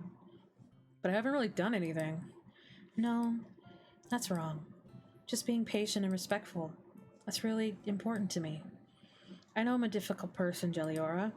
I speak too slowly, I second-guess myself all the time, I read too deeply into things. But every time, you've always treated me like anyone else. It's so rare that I feel comfortable with myself when I talk to others. But that's why every time I talk to you, I just feel really happy. I see. Well, I treat you how you deserve to be treated, Yuri, and if other people don't see it that way, then screw them. I mean, I joined this club hoping I would make friends. And I would say I've had at least one success, wouldn't you? If you put it that way, yeah. We really are friends now, aren't we? Yuri puts her head in her hands, but this time she's smiling as she does it. Do you want to show me your poem? Yeah. I do. Let me get it for you. Excuse me. Beach! A marvel millions of years in the making, when the womb of Earth chaotically meets the surface under a clear blue sky, an expansive bliss, but beneath gray rolling clouds an endless enigma, the easiest world to get lost in, is one where everything can be found. One can only build a sandcastle when the sand is wet. But where the sand is wet, the tide comes. Will it gently lick at your foundations until you give in, or will a sudden wave send you crashing down in the blink of an eye? Either way, the outcome is the same, yet we still build sandcastles. I stand where the foam wraps around my ankles, where my toes squish into the sand. The salty air is therapeutic. The breeze is gentle yet powerful. I sink my toes into the ultimate boundary line, tempted by the foamy tendrils. Turn back, and I abandon my peace to a road at the shore. Drift forward, and I return to Earth forevermore. I'm aware that the beach is kind of an inane thing to write about, but I did my best to take a metaphorical approach to it. You say that like you didn't even want to write about it. Oh, you haven't heard? After yesterday, Natsuki and I, well, it was amusing that we wrote about something similar in such different ways. So Natsuki wanted us to write about the same topic as each other again. I suppose to better compare the differences in our writing styles or thought processes. Anyways, it was her idea. Knowing her, it's no surprise that she'd want to do something like that. She probably just wants to show off.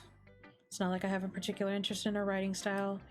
I just went with her request. But, well, I suppose it's not so bad to write about something simple on occasion. It can be refreshing, you know? It's good for me to calm my thoughts once in a while. Yeah, I think I agree. Thanks for sharing.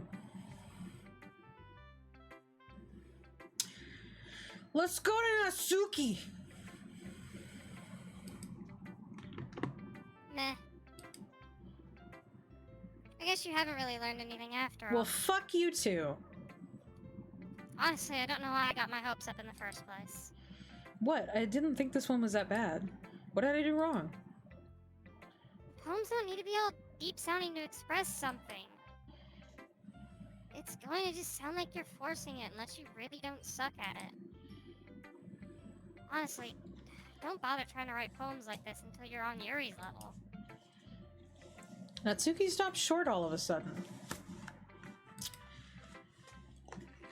Don't tell me. Huh? You're not just trying to impress Yuri, are you? What are you talking about? And keep your voice down. You know Yuri would love this angsty.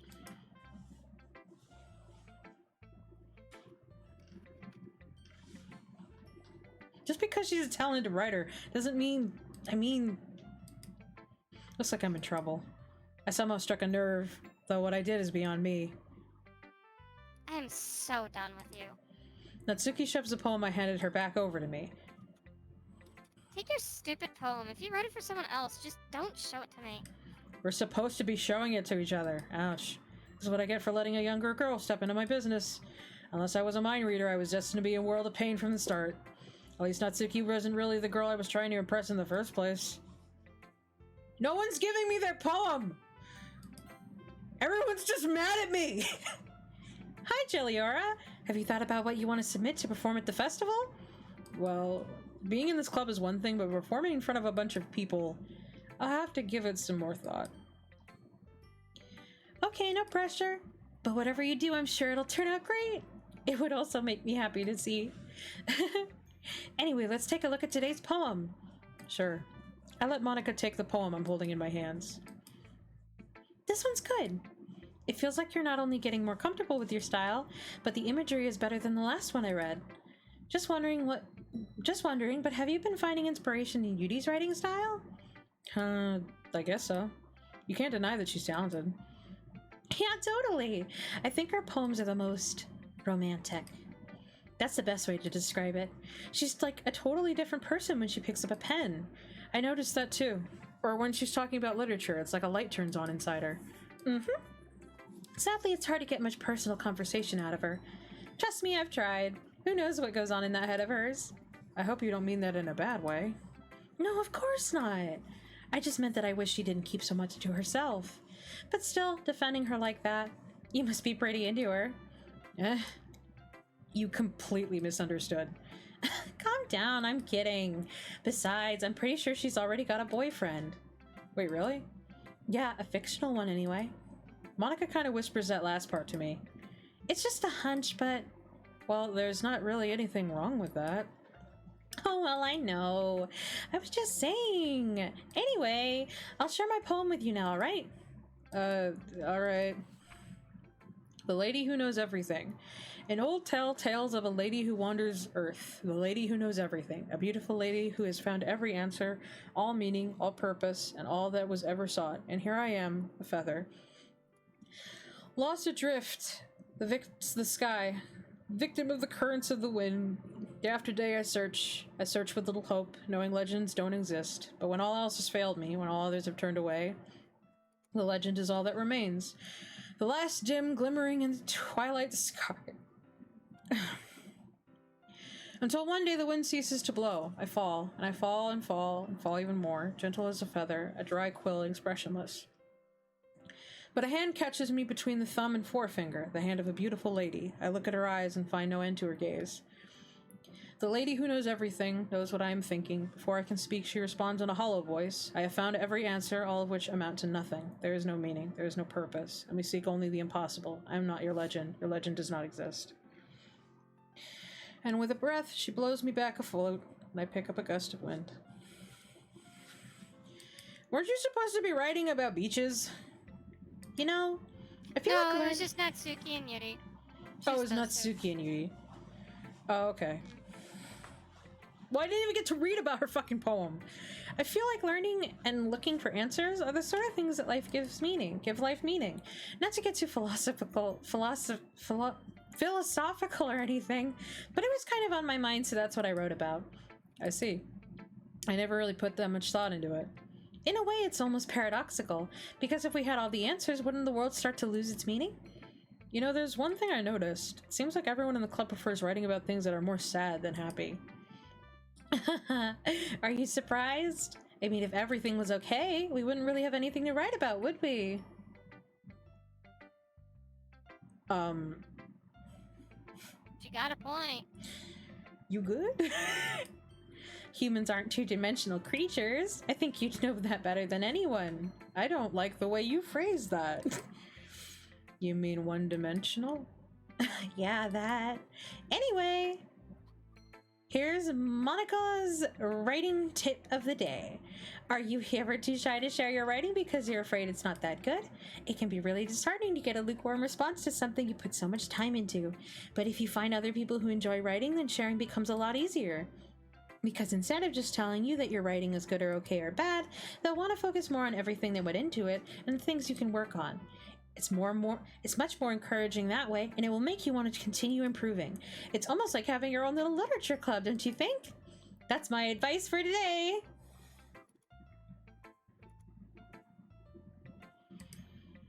Thanks for listening. Okay, you three, we're all done sharing poems, right? Why don't we start figuring out... Hold on a second. Is this just me, or did you just say something strange just now? Huh? Something did sound a bit unusual. That's right. You deviated from your usual catchphrase when addressing the club. Catchphrase? I don't have a catchphrase. Jeez. Why is the mood so weird today? Look, even Yuri isn't immune to it. Bitch, you didn't even give me your poem! Stagnating air is common for foreshadowing that something terrible is about to happen. In your books, maybe. Look, the only thing different is that Sayori isn't here. It seems you're right. Sayori always helps lighten the mood a bit, doesn't she? It's almost like everyone's balance is thrown off a little when she's not around. Where the heck did she run off to, anyway? I thought she just went to pee. Natsuki, please show some decency. Oh, come on. She actually wasn't feeling too well and went home early. Is that so? I hope she's alright.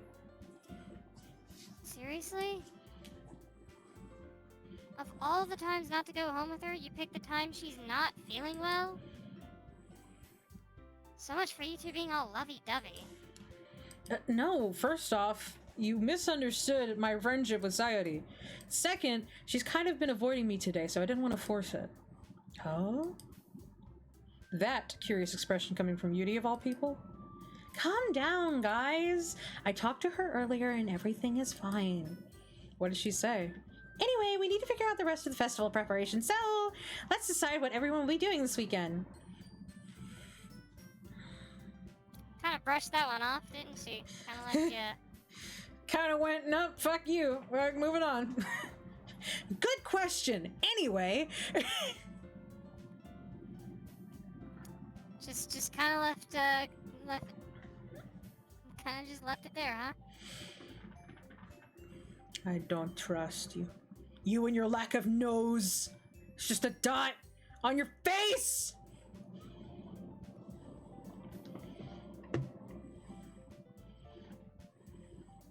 Susie? Oh, right. I already know what I'm doing. That's right.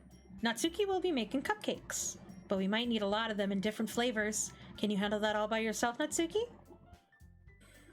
Challenge accepted. And as for myself, I'm going to be printing and assembling all the poetry pamphlets. Sayori will be helping me design them. And as for Yuri, you can, guys, can you help me come up with something for Yuri? I'm useless.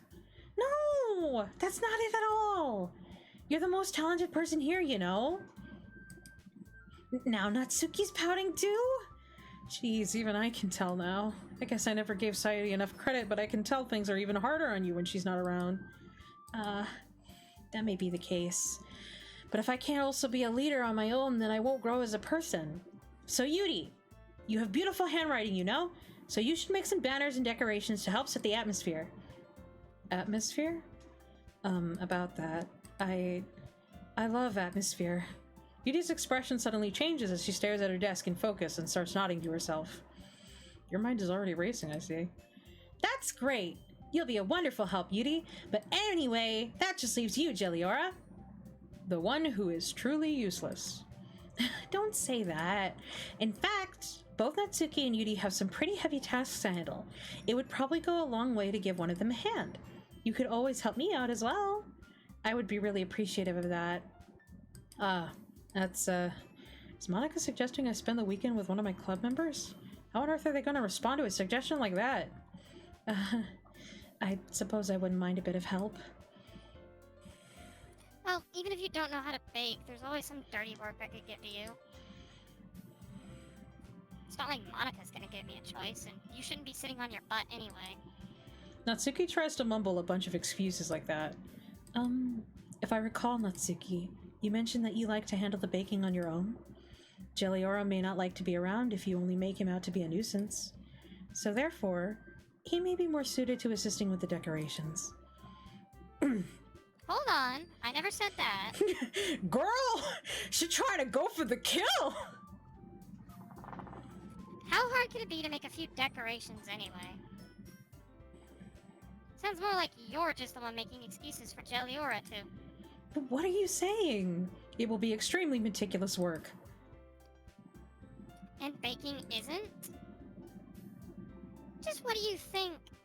Guys, let's settle down for a moment. In the end, I think it's up to Jelliora to decide who he'd like to contribute. Besides, he hasn't really gotten the chance to spend any time with me yet, you know? So I'm sure he's interested in...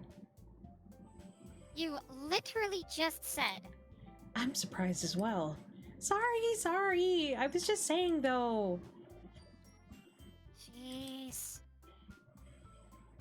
Can we just settle this already? Yeah. Jelliora, you're okay with this, right? In the end, it's up to you. Of course. Very well. In that case, everyone look straight at me.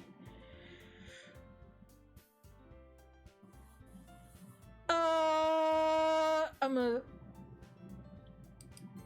just gonna do that real quick. Just gonna get that out of the way.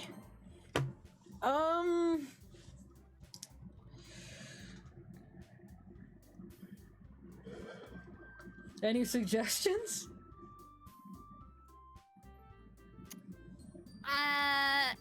Unfortunately, here is where I can't give you any suggestions without diving into spoiler territory. So... Yay! No, you're entirely on your own here.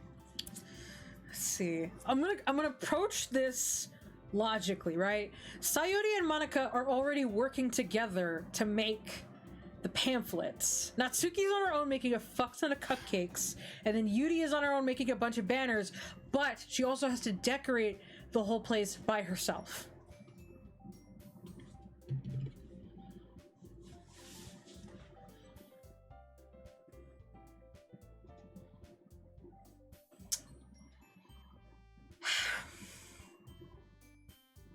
I'm trying to approach this logically. Monica, you already have fucking help. Natsuki and Yudi are the ones that are kind of fucked.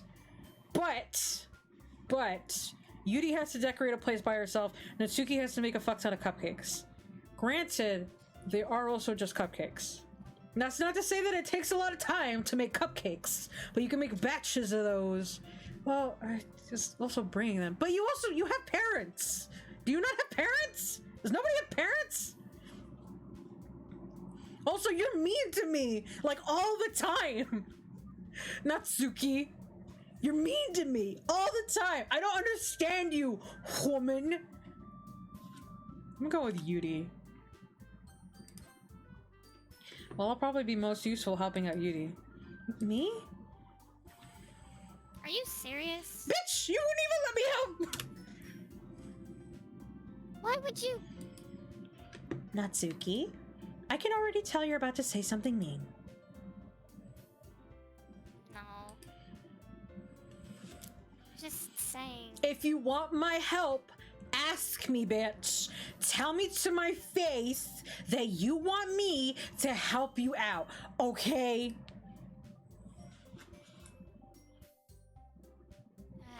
That's what I thought. So you'll be helping Yuri then, Jelliora? Yeah, that's what I'm gonna do. Also, I typed in whatever I wanted for the name. I'm glad. I have a bad habit of overthinking these sort of things, so I think your assistance will be very useful. That's great to hear! Natsuki, will you be able to handle the baking by yourself? I mean, yeah. I already said it would be fine. Okay. Everyone can tell that Natsuki is feeling a little sour. So is that everything we needed to go over? Yeah, that should be about it. Are you guys excited? Well, excited may not be the right word, but I suppose I'm looking forward to it a little bit. Do you feel the same way, Jelliora? Me? I guess I could say I'm interested to see how it'll turn out. Oh, excuse me. That's good enough for me. What about you, Natsuki? Natsuki. What? Why is everyone yelling at me? I didn't even do anything. You're being a little bitch. That's what you're doing. No, that's not what I meant at all. Yuri anxiously glances between everyone in the room. I'm sorry for this. I don't really know why Jelliora picked me. And also, your cupcakes are the best cupcakes I've ever had. They go really well with my tea. And nothing that I do for the event will compare to that, so... I get it. I'm kind of surprised, though. Why?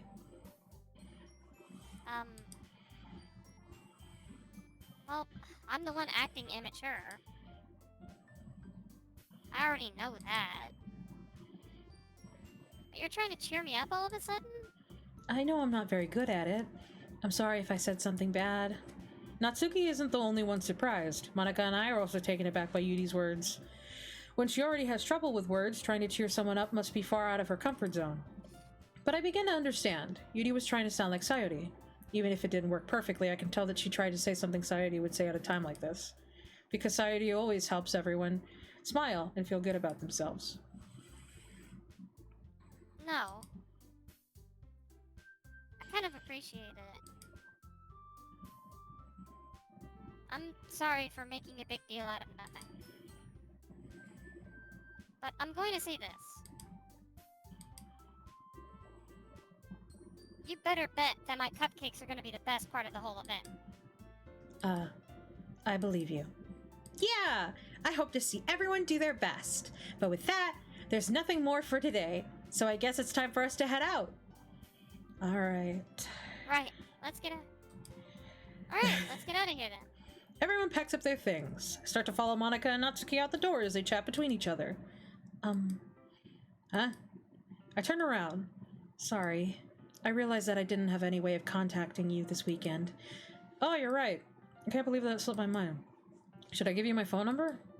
I think that would be the best way, yes. Alright then. Yuri and I exchange phone numbers. Okay. Then I'll be stopping by your house on Sunday. My house? Is that a problem? No, not at all. I just thought that I would be the one going to your house since I'm the one helping you. I suppose that makes sense. But if you don't mind, I think I would prefer going to your house. Alright. In that case, it won't be a problem. I decided not to press Yuri for a reason. It's not like it should matter much either way, so I'll just need to make sure my room is clean. I hope I managed to make myself useful in some way. I'm not nearly as creative as you are. Don't underestimate yourself, Jelliora. I think that will make a very productive team. Even if you only chose me because you felt bad or something. Wait, you don't actually think that, do you? I don't know. It's difficult to come up with any other reason you may have chosen me.